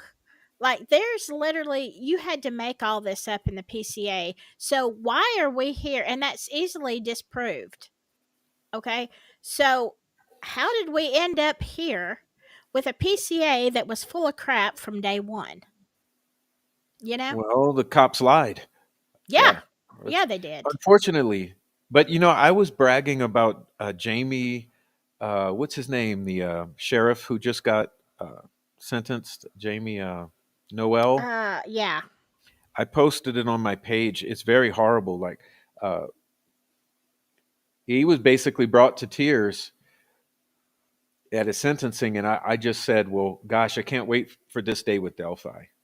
I really can't, because some of these people who have been in control of this over these years, it's time for them to have a Jamie Noel moment. I think. Yes. Yes, it is. Um, I have you know, faith it's coming. I sure hope so because, at the end of the day, I if Richard Allen had absolutely nothing to do with it, his there's no amount of money that can even begin to touch, being any kind of recom am I gonna trying to say recompense? Does that make sense? Am I using the right word? To his they can't be compensated for his time. Okay. But and what has happened to the family, and that's bad enough. But at the end of the day, I think you and I both, Prof, we want to see justice for Abby and Libby. It's like I don't care who needs to go to jail, who needs to be put under the jail. I don't care. Doesn't bother me. No, I no, don't care if it's 20 guys in Delphi and a few of the girls, or I don't care if it's one. It doesn't matter. right, yeah. But that's the thing is that's the bottom line for me because yes, I want to see this trial end. And if RA is innocent, I want him to be exonerated. But then it's not over. That's just the beginning. Okay, let's tear down the lies. Why the lies? Why did you need to protect? Let's dig deeper. And I don't think Delphi is over. I, Either way, if he's guilty or innocent in this trial, Delphi's not over. It's just going to keep going on because we don't have the actual perpetrators. Hmm. I mean, I don't think it's. I've said to a lot of my friends is that people thinking that this is going to be over when the trial ends really don't know about other people because this is going on for years. This is not even close to over. Uh, People are too concerned about this case. It's not going away. So that's a pipe dream, I think. uh, yeah. Let me just throw this out here. This was something that came up a while ago. I've looked at that video too. I'm glad that you are looking at that because like someone said earlier, thank you is not nearly enough to what we've. I mean, to say thank you is completely inadequate for all the work that you've done. And man, man, uh, for anybody here who has not watched, I have Apophysis channel. I don't know. I don't know what you're doing. You gotta see it. I would never have been able to do that. Um, but yeah, looking in the water. Yeah. And there's that timestamp and that's something else I've talked about. They say that they took one of the bodies out of the water. That's on the audio. But yet nothing else. Yeah, if they took them out of the water and staged them, you know, I think that's what happened. And for me, Libby looks like she had been taken out of the water. She's Yes. her hair looks matted and wet. You know, Yes. Yeah. Um, yeah, so I let's see. Uh, I appreciate everybody in chat. Y'all are so smart too. Um, yeah, I'm excited. I think who was it? Was it David Rogers? No, it was Steve that said it's like Christmas. I've been, like we've waited so long for this, and it kind of is like Christmas, but at the same time, you have to brace yourself. Just be prepared. There are going to be days that things don't look good, and you're just going to have to say, okay, the prosecution is going to say a lot of stuff, and the prosecution goes first. And in any good trial, the prosecution, like when you get done listening to them, you're like, oh, I think this guy really did it.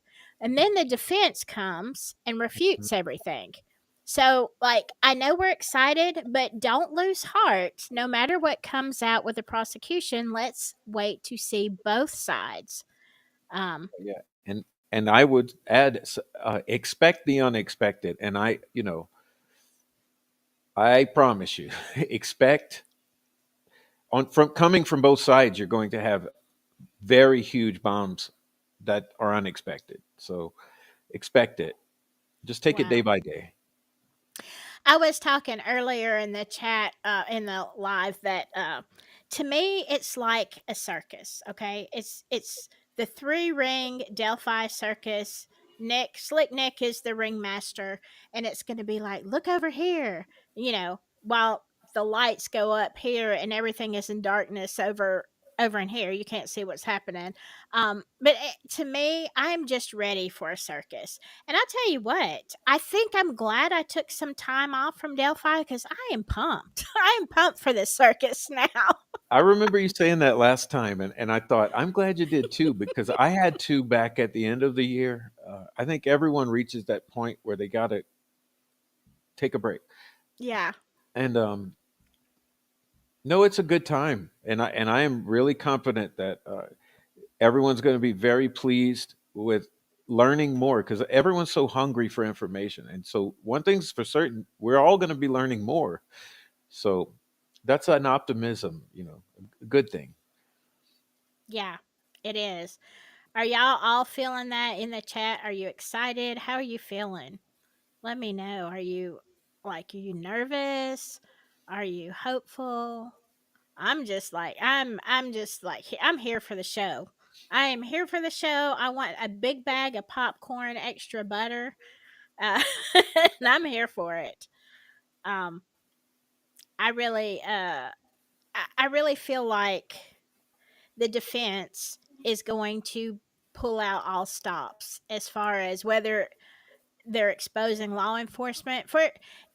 Usually, Prof, all these attorneys and stuff, they're in the same little clique, but these two, you know, Baldwin and Rossi, they they just don't seem to care. Looks like they have one agenda, and that is to have the jury find Richard Allen innocent. I mean, as they should. That's their job. But Well, I'll say this: I know that the defense knows more than what or people think they know. In other words, if you're looking at the filings and thinking that's the limit of the defense's knowledge and theory of the case, you're very, very sadly mistaken because the yeah, defense knows more. It just hasn't filtered through the filings yet. So that's how I'll leave it. But I think well, it's good. I think it's a well, good place. I mean, the good thing is that they have the ability to depose and to get some real legal answers from people. So I hope that that adds to the what they can deliver. yeah, and too, I keep thinking, and Sherry Faye said that with Logan Holder, it makes me wonder, Prof, if I mean they could say they wanted to interview or they want to put him on the stand because he had a relationship with Abby, and that would certainly be. But is there a side, like, are they gonna kind of go around the corner, mention the Odinist, at which point it's like I was telling chat, if you're the jury and somebody says something and the judge is like, strike that from the record and disregard, jury, disregard that statement, the jury can't unhear it, you know. And so some kind of slight reference, yes, they might get in trouble. I don't think that the defense is they're used to being in trouble anyway with the judge. So it just made me wonder, is there another reason that they're asking Logan? I don't know. Maybe they'll behave themselves.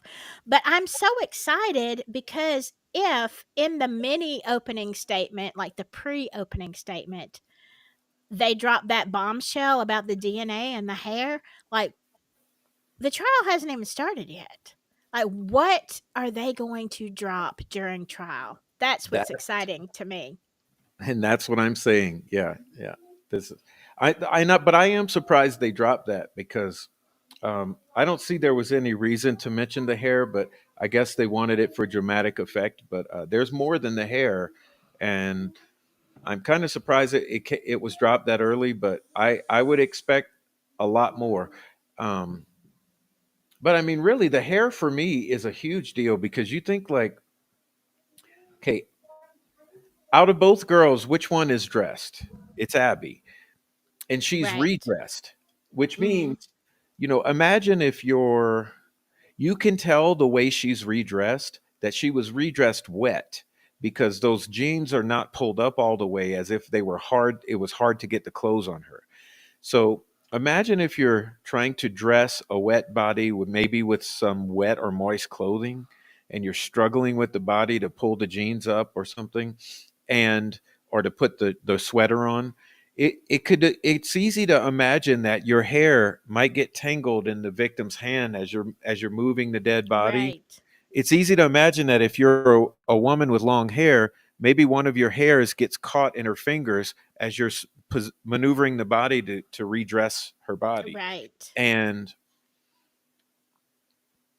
so for me, it almost immediately points to that there was a woman who was moving or staging or maybe even helping assault the bodies or the girls because it's either someone she was sparring with or Mm-hmm. someone that was physically struggling with her body. But to think about that, it immediately opens the door to a whole panoramic, you know, alternative, which is someone else is involved. And is there a female even that's involved in helping to manipulate these bodies? Or I don't know. For me, it was huge that they dropped that at the mini opening statement. But Yeah.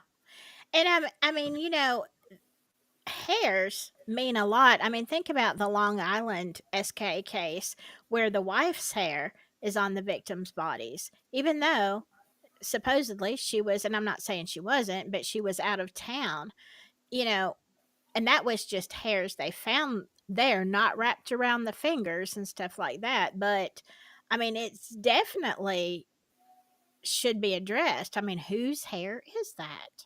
Who is it? Um, that's a big one. It ain't Richard Allen's, that's for sure.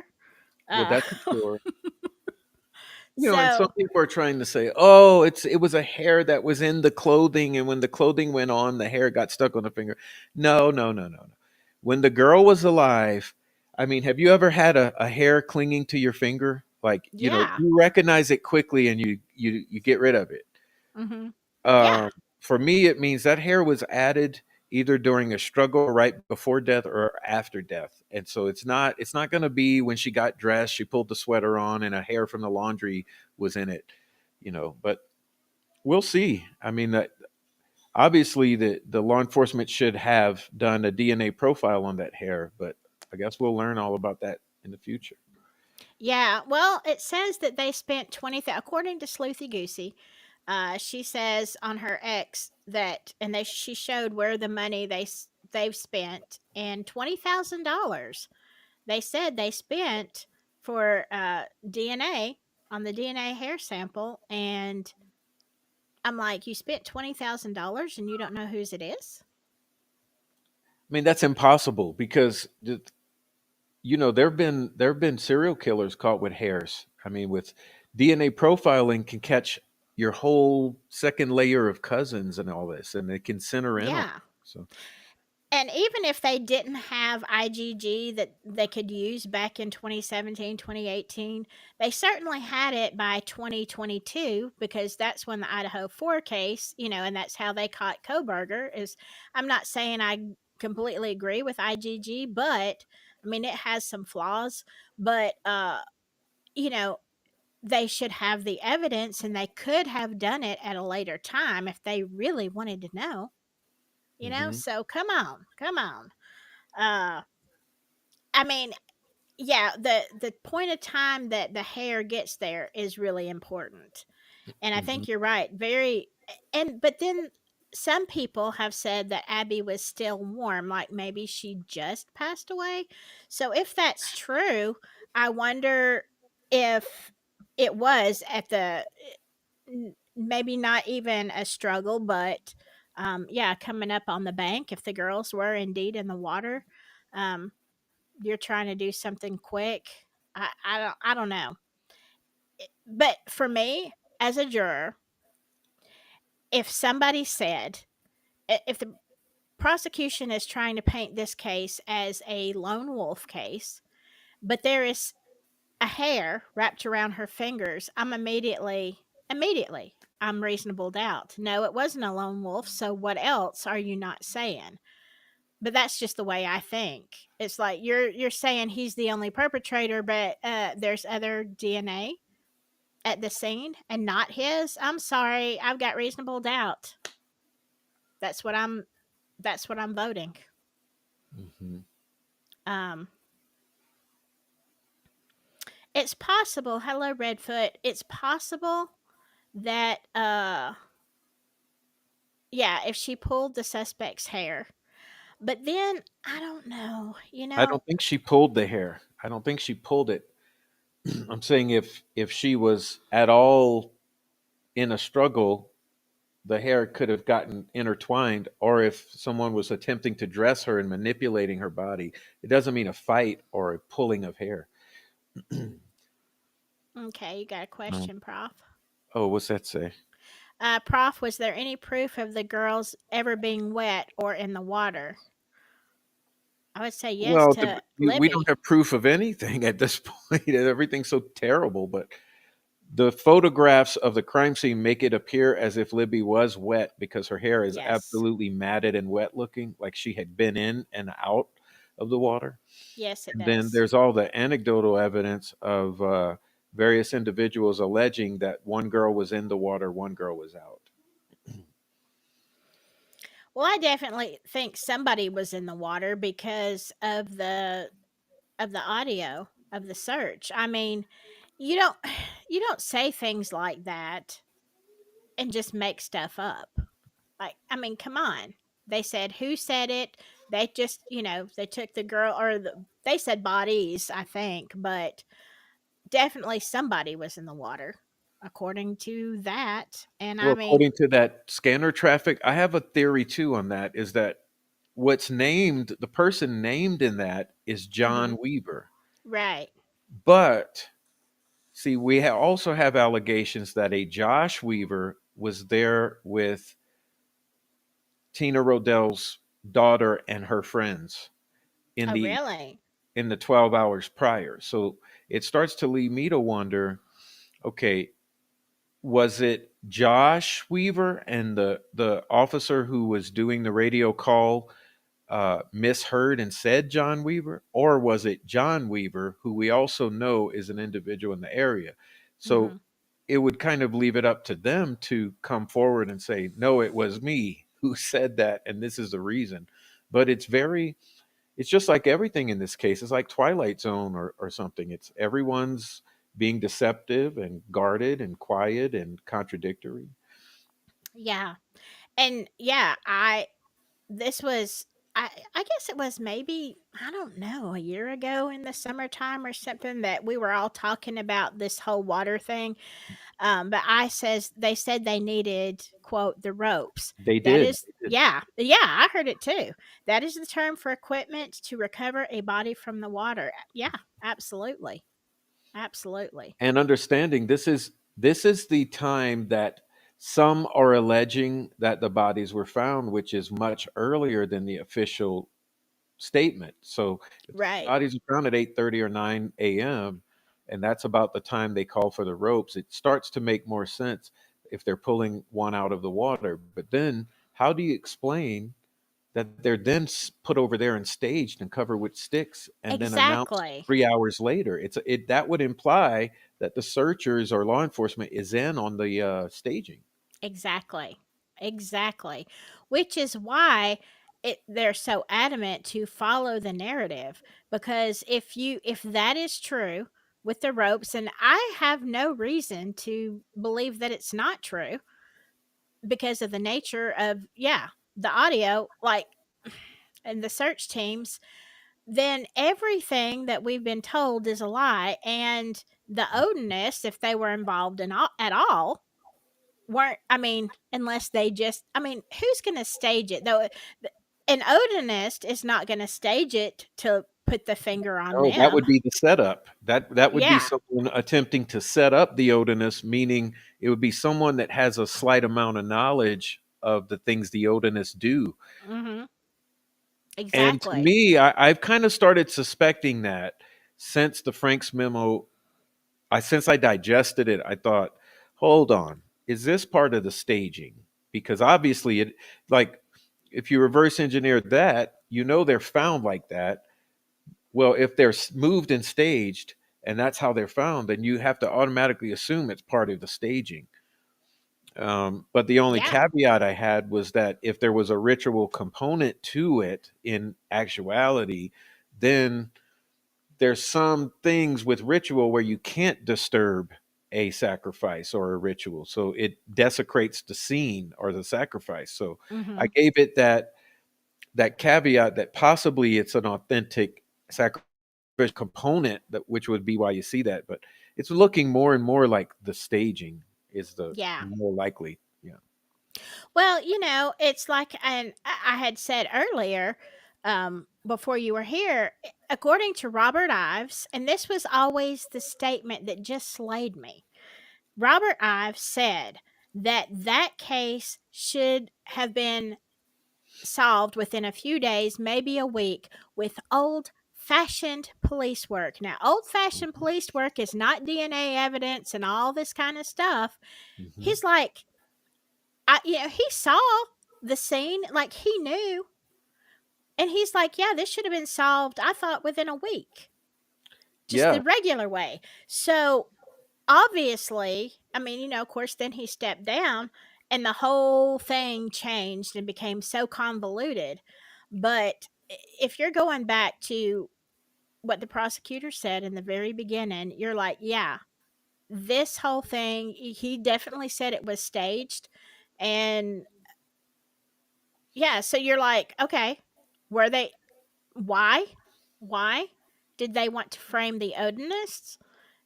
If there wasn't any real Odinism, why did they do that? And yes, it had to be the people who were there at the scene, who The are the people there, and there were searchers. so many. Yeah. Yeah, searchers Here's and a law enforcement. I think I should be called as a witness by the defense, but I found this statement of Robert Ives. Would you mind if I read it real quick? Oh, go ahead.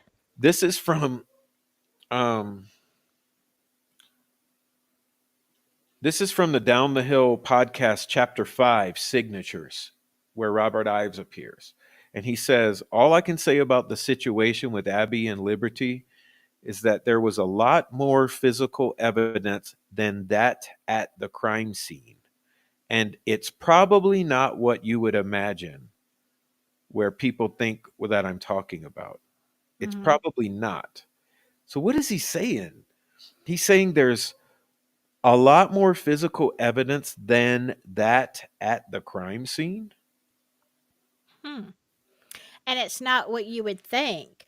So if you're going to take those words literally, the things that you usually look for at a crime scene are weapon, you know, yeah, definitely what the scene looks like, fingerprints, that kind of stuff. And So if what could be at the crime? What could be evidence that's found, but not where the girls are found? That's what I'm taking it to say. Also, like there's more evidence, but it's found scattered elsewhere or in other some other place. maybe the shack.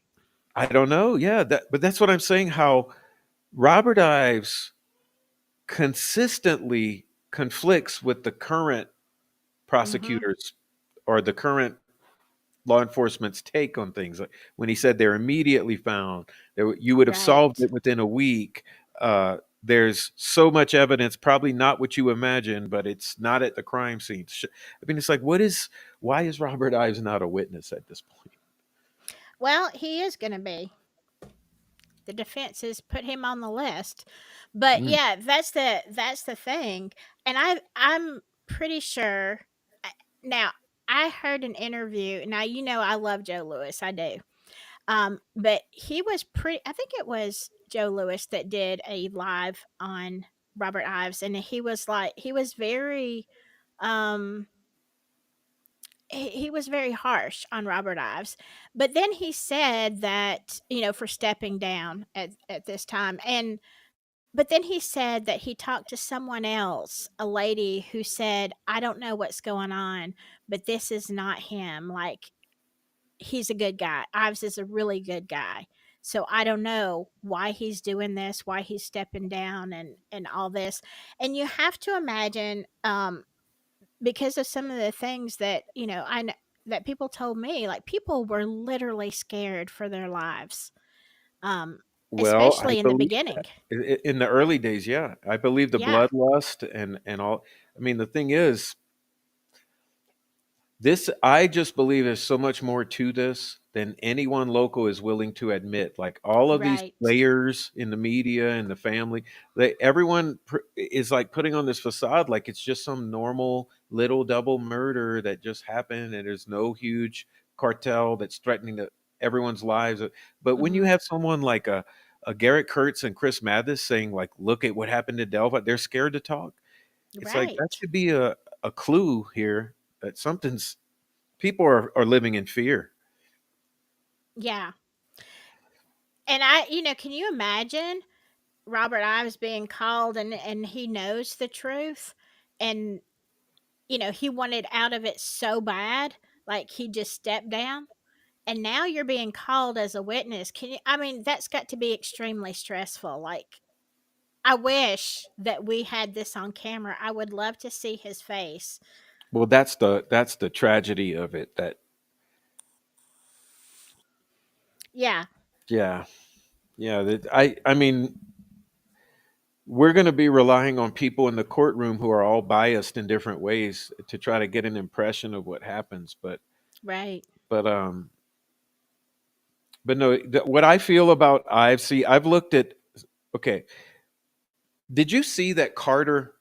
Okay, you know I mentioned the sentencing of Jamie Noel just earlier. Yes. And so a couple days ago, when that happened, Carter actually came out and did a statement after that. And his whole statement was very typically Carterish. It was cryptic, but it was also insinuating sort of. And basically, he was saying that look, this is bad for us cops, but we have to do the right thing and have to be truth and honest and accountable to the community, blah blah blah. And he was like, in this case we will. And he acknowledged that Noel was a piece of garbage and Mhm. wrong, and that he didn't believe the apology because uh, everyone apologizes and is sorry when they're caught. And the way that he was phrasing things, it almost gave me a glimmer of hope that it's sort of like he was speaking these riddles like he usually does, but to other sheriffs and detectives and stuff. I mean, I go back and forth on Carter, um, but I would suggest anyone who's interested in that go look about a few days ago at the press conference following Jamie Noel's sentencing and find Carter's statements and watch it, and you'll get an idea maybe of what I'm saying. Maybe Carter is putting the word out that you guys better watch out because we're going to hold everybody accountable. So I don't know. Yeah, you know, I was never a fan of Doug Carter, but in the last year, I've heard some things from people that make me wonder if if he's honestly had a change of heart and is trying to do the right thing. I don't know if he is or what his motive is. I, to me, Doug Carter always looked like a used car salesman, but then I'm not sure. Maybe it's just the way he had to come across. And you're right, he speaks cryptically and in riddles. And I'm like, I don't know. I don't know. I've heard some good things about Doug Carter in the last year that I'm like has given me hope. Okay, maybe you're going to do the right thing. Um I wanted to Ashley says of all the things the judge has ruled cannot be mentioned in this case, wouldn't the door be opened for such mentions to be then explored if they simply were organically entered in testimony? That's what I'm thinking maybe about like Logan Holder. If he says, "Oh, well, yeah, I was down there," and because if he mentions the word Odinism at all, you would think, the jury's going to say, "What's that? What's Odinism?" Well, then you have to explain it. Um, I don't know, or a bunch of things from some of these witnesses. I'm wondering if that is the way the defense is going to get some stuff in, is organically. This is where the conversation's going. Well, I would say that I'm not a lawyer at all, so I can't speak to it legally, but I would say it makes sense. Like if you're asking a witness for an honest reply to a question, and if that honest reply includes the words Kagan Klein or Ron Logan, Mm-hmm. it or Westfall or Messer, or it seems like Yeah, how can you stop the truth from coming out of a witness's mouth in a double murder trial? Come on. exactly. Yeah. So I mean, I'm hoping that's what they're planning, because I mean, it's not right. I don't know that the Odinists did it, but at the same time, there are a lot of things that look really bad that people knew about the crime scene. So that's reasonable doubt. Of course, the prosecution doesn't want that in there. Uh, I want to see, and I don't know, they're not catering to me, but what I have always said from the time that Richard Allen was arrested is, where is the chain of custody for that bullet? Can Does we it see exist? that? Yeah. Where's the photographs of the collection? Yeah, I Mm-hmm. know it's concerning. And Yeah. the defense, remember, the defense in filings was asking the same question. You know, Yeah. And when I saw that, I'm like, oh, okay. Well, then there wasn't, right? Because if the defense doesn't have them and you're turning over everything, then okay, then it wasn't there, in my opinion. So if you all of a sudden it shows up, ta-da, I'm gonna be like, I don't buy that. where's that coming from? Right. Yeah. I don't know. I mean, I know something. I mean, I think people should be really hesitant or cautious or skeptical of the prosecutor, because the way that the discovery was handed over, it was absolutely probably criminal in terms of obstruct attempts to obstruct justice, I would assume, because Mm-hmm. imagine, okay, how would I put this? Imagine if I have all this data. Let's say I have some device that can hold, I don't know, 35 terabytes, and it's maybe say it's 50,000 files. And let's say I have to break that down into smaller drives to hand over to Baldwin and Razi. So I'm going to get 25 hard drives. And then what I'm going to do, instead of sequentially breaking that material down and handing it over so that I'm saying, okay, this is the first 150 folders, second 150 folders, and divvy it up like that in an organized fashion. Mhm. Well, what if instead I just decided, hey, I'm going to take every single one of these files, change the names of them so that they're randomly named. You can't even go back and organize it with naming conventions, and not put them in folders that are organized. And then I'm going to just scatter them randomly throughout all of these drives. So you're going to have, yeah, you're going to have 25 drives. And among those 25 drives is going to be all the data that I had on that uh, whatever 35 terabyte drive that I have. Mhm. But good luck finding anything and making sense of it, because you're going to have to Right. dig through 25 hard drives and nothing is labeled properly, nothing is organized properly. So good luck. And then I hand that over a year and a half late. That's what was done. Now tell me that's Right. combative. Yes. Mm. Yes, it is, extremely. And, just basic obstruction of justice to me is the danged PCA. Square one. You Square know, one. yeah, it's like you put in the PCA things that the witnesses never said. Like they didn't say that. In the affidavits, you can see they didn't say that. They said something completely different. So, how is that not obstruction of justice when you're just lying, lying, lie after lie in the PCA? Without the PCA, you're not even going to get to arrest this guy, and you had to lie to do it. Yeah, it almost seems like, I mean, when I've gone through that thing extensively, and it almost Hmm. seems like every single point, you know, Exactly. like even I was speaking with some very, very, very, very knowledgeable locals, one or two who know things that almost no one knows, and they were saying, Prof, some of the witnesses in that particular document are totally turned around, and so, like, in other words, you have witnesses left out, witnesses whose narratives are switched, witnesses whose word, like you already know, whose words are changed, witnesses whose details are added. It's just nothing makes sense whatsoever, and it surely does look like it's criminal to me. Yeah. And I don't see, I really, now seeing the whole truth, I sometimes I'm just flabbergasted and I'm like, how are we even here with Richard Allen? If you had to change, I mean, any good case, like, look, I don't care that it took you 6 years to arrest somebody. If it took that long to gather the evidence and to build a case, that's fine.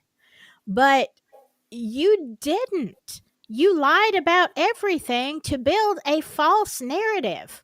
So how is this not thrown out from the get go? Because I think if reasonable people looked at it and said, okay, this whole PCA is trumped up and it's a bunch of hogwash, why are we even putting this guy on trial? Well, Copfax told me that one of the very first times I talked to him. He said, Prof, have you ever heard of the fruit of the poisonous tree? I said, no, what is that? He said, that's what you call that PCA, and then he taught me about it, that, it's the thing you want to avoid. And I don't know. It's Right. amazing to me. It's amazing. But I really am proud of the past 5 or so live streams I've done. That's like I've done thousands of hours of dissecting this case and organizing the information. And although I could be wrong on some points, I just know the overall gist is not wrong. I mean, it's been too Yeah. much time invested and too many pieces of evidence I've pieced together. And in the past 5 or so shows, or however many, I've really been trying to present that in a cohesive fashion for the casual listener. Hmm. And um and I'm not trying, it's not like I have this narrative that I'm trying to come up with information to match. This is the narrative that's the result of looking at years of all of this and every single screenshot that, I mean, after like 100,000 screenshots of all of this, these locals talking on Facebook and all over the years. I mean, Mhm.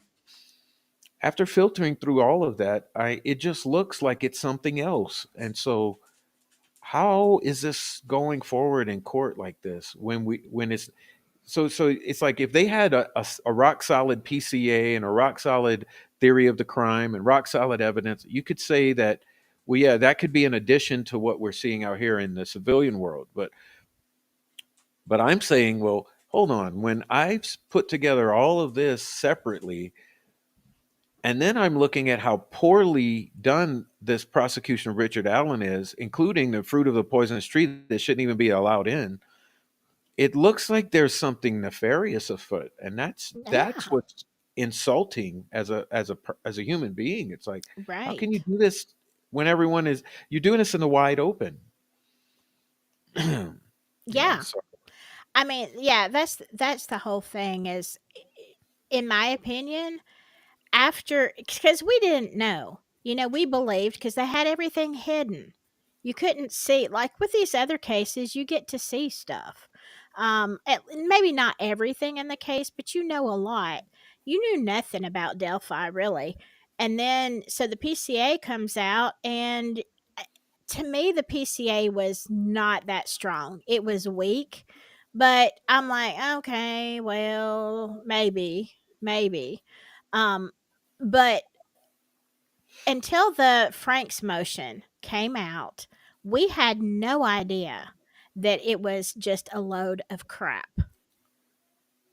And of course, Goal wasn't going to allow the Franks motion because clearly nothing in the PCA is true, or almost nothing. and she's been extremely combative the whole time. Even the past few days, she's been combative. Yeah. Oh, She's, yeah. she's exhibiting a lot of bias in all her decisions, and it's blatantly obvious at this point. And even Yeah. so, I still believe the defense is going to prevail in this case because their case is so strong, prosecutor's case is so weak. But she's being, I mean, she's helping the prosecutor as much as she can. Right. But I still don't believe with her help it's going to work. Well, th- the only thing is, I think I expect her to sustain everything that the prosecution does and overrule everything the defense wants to bring up.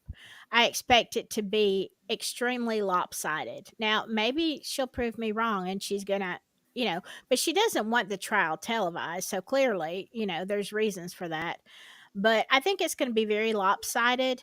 And if he's found guilty, I believe it is going to be because of that. But on appeal, none of that's gonna fly. He wins it. Yeah. Yeah, yeah. I'm gonna say absolutely he wins it on That's the appeal. thing. That's the thing right now. It's a no-win situation for a prosecutor at this point. Yeah. Yeah, yeah. Even if you get a All conviction, he'll be able to do is if he gets his conviction, it's going to make them look better for spending the amount of money they've spent. That's about all. Like yeah, best case scenario, he wins the conviction to save face and it's overturned on appeal. That's horrible. It's a yeah, horrible situation. it is. And I mean, I don't know. I wouldn't want to be a prosecutor in that situation if I had nothing to, if I had no dog in the fight, I wasn't trying to cover up anything or whatever. I'd be like Robert Ives. I'm out. I'm out. I'm not doing this. This is ridiculous. So yeah, yeah, I don't if as long as Richard Allen is breathing, I believe he will eventually be exonerated. I just don't know when, if it's going to be sooner or later. Um even if we're wrong and he's guilty as homemade sin, the evidence isn't there. Well, that's a good point that yeah, even I mean, if he is guilty of anything, it just, regardless of that, it still doesn't appear that the evidence is there, because the only thing Right. I heard about is this bullet and then the alleged confessions or putting yourself there. Well, none of that is very strong evidence. Like, that's flimsy on its face. So Yeah. yeah, I don't Y- know. Yeah, the confessions to me aren't worth crap. They're just not. And even at best, the history of jailhouse confessions, even from people who are not having a psychotic break, are very rarely taken into consideration seriously. I mean, if you look up, I looked up a lot of cases on that, and it's like, it's probably not going to happen.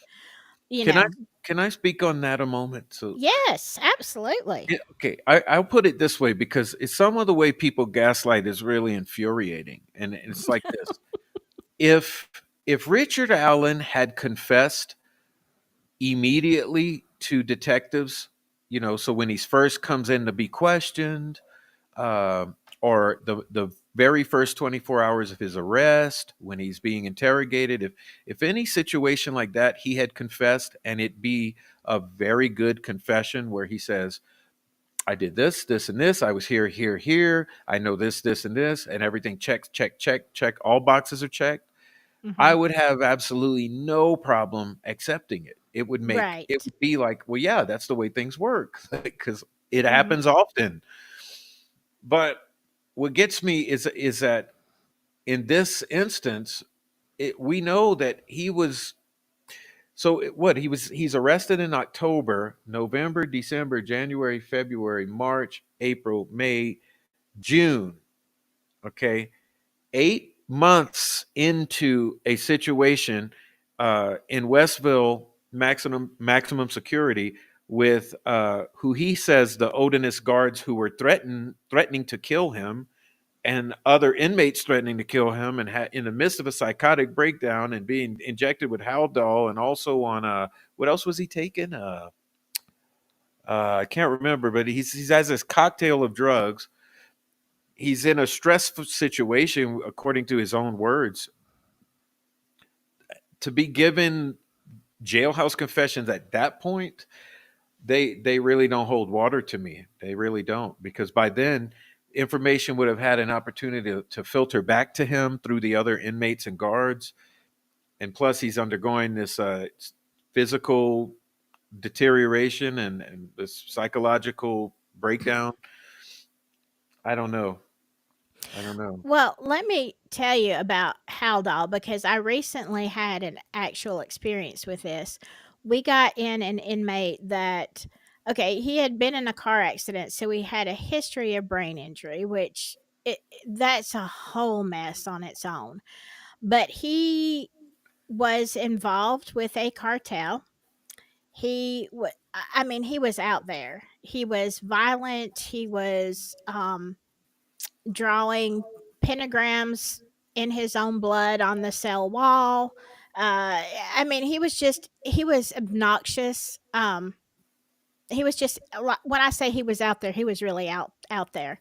Now, to help to keep him from hurting himself, and after seeing a psychiatrist, they put him on Haldol.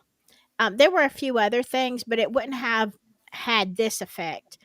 When he got, I'd say probably within 24 hours of starting Haldol, and let me say it was a low milligram, it wasn't like a huge dose. He was like a different person. I mean, he would kind of come out just, I don't know, very restrained, but pleasant. Like he could carry on a conversation, but you could tell by looking at him, he was like loopy. Like he would say all kind of things. You know, he would tell us things like, "Oh, I'm a rap star, and you can look up my Instagram that had like 3 followers, and you'll see my music." And he would come to me with these long lists that he had written on paper of the names of his producers, and this person is directing his video, and this. I mean, in his little world, he was a rap star. And I mean, he would be like, "Did you listen to my stuff? Did you find me on Instagram?" And, like, yeah, I would just humor him. Yeah, I saw your Instagram page. Um, what are you going to say? But it was such a difference. Um, and I can, to me, Haldol, we don't use it that much. You have to really be in a psychotic state for that. And then, like I said, his effects where he lives in a dream world, but Hmm. it's the only way to keep him and other inmates safe. So if Richard Allen was on Haldol, there is no telling what he said. I'm just saying that's my experience with it. Ooh, I think I've cut out for a minute there. You did. Oh yeah, I just severed the connection or something. Yeah, I mean it's when you read through the notes about Dr. Monica Walla's testimony, it's bad. It's bad sounding. Yeah. So I mean, that's why people who are believing all this about his confessions, they're not good if you're sane. But if you're having a psychotic episode and on medications, it's not worth anything.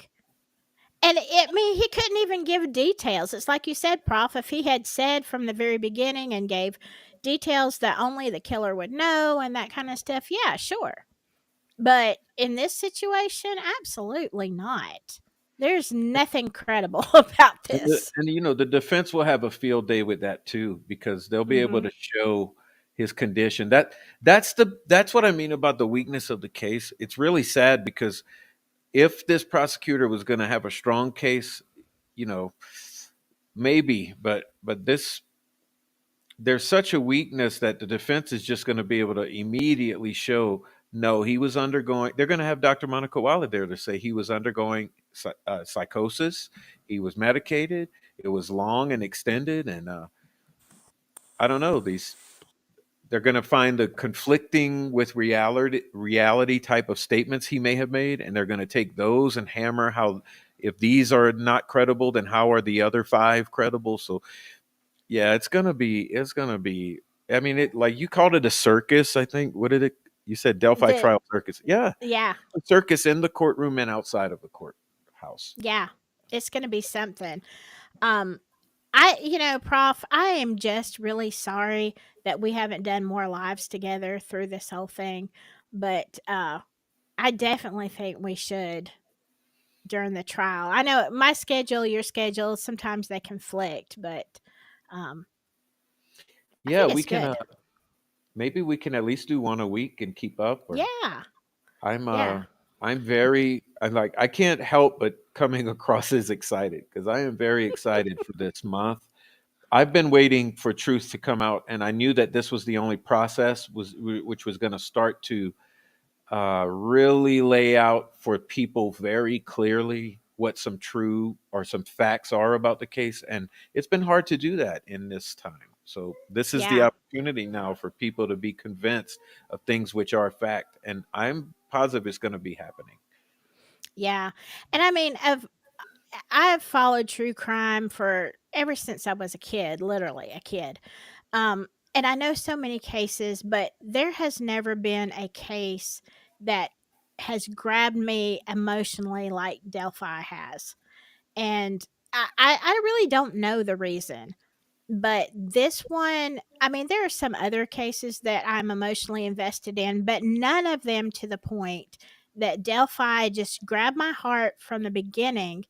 And it, yeah, so I'm excited. Um, I think I think for a while there, it was just overwhelming and all the negativity. And it's like, I need to check out, but I'll check back in during trial. And I am so excited now also because this one literally means so much to me personally. And I don't have a dog in this fight. But yet, it is the one case that, and the second one for me would be Boys on the Tracks. Mhm. But which, I've just given up. It's never going to be solved, even though we know who did it. Um, but emotionally, yeah, this one has all the elements and all of the all and I think that's what makes me so mad about the circus is it shouldn't have been. It should never have been this. Um, but Well, I, and and I'm of the you know, I'm of the opinion that a lot of that chaos is not, it's not accidental. It's, I think there's a whole element that's intentionally caused all of this chaos. oh yeah, So that adds a whole other layer.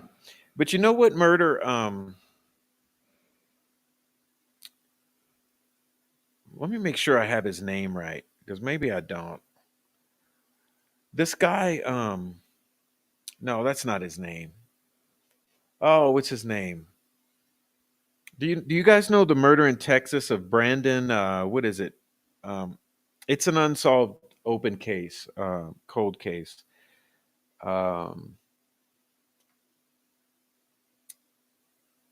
no one knows what I'm talking about in the chat. I don't think so. I don't think I know about that one. Oh, that's okay. I was going to bring it up, but it's another murder that I suspect is revolving around meth, and it's one of my favorite lesser known cases. Other than Delphi is what takes my time up, but there's this other guy who ended up killed. Is it Wood? No, is it Woodruff? It was out there in Bront, Texas. I mean, no one knows what I'm talking about. Let me I haven't heard of it.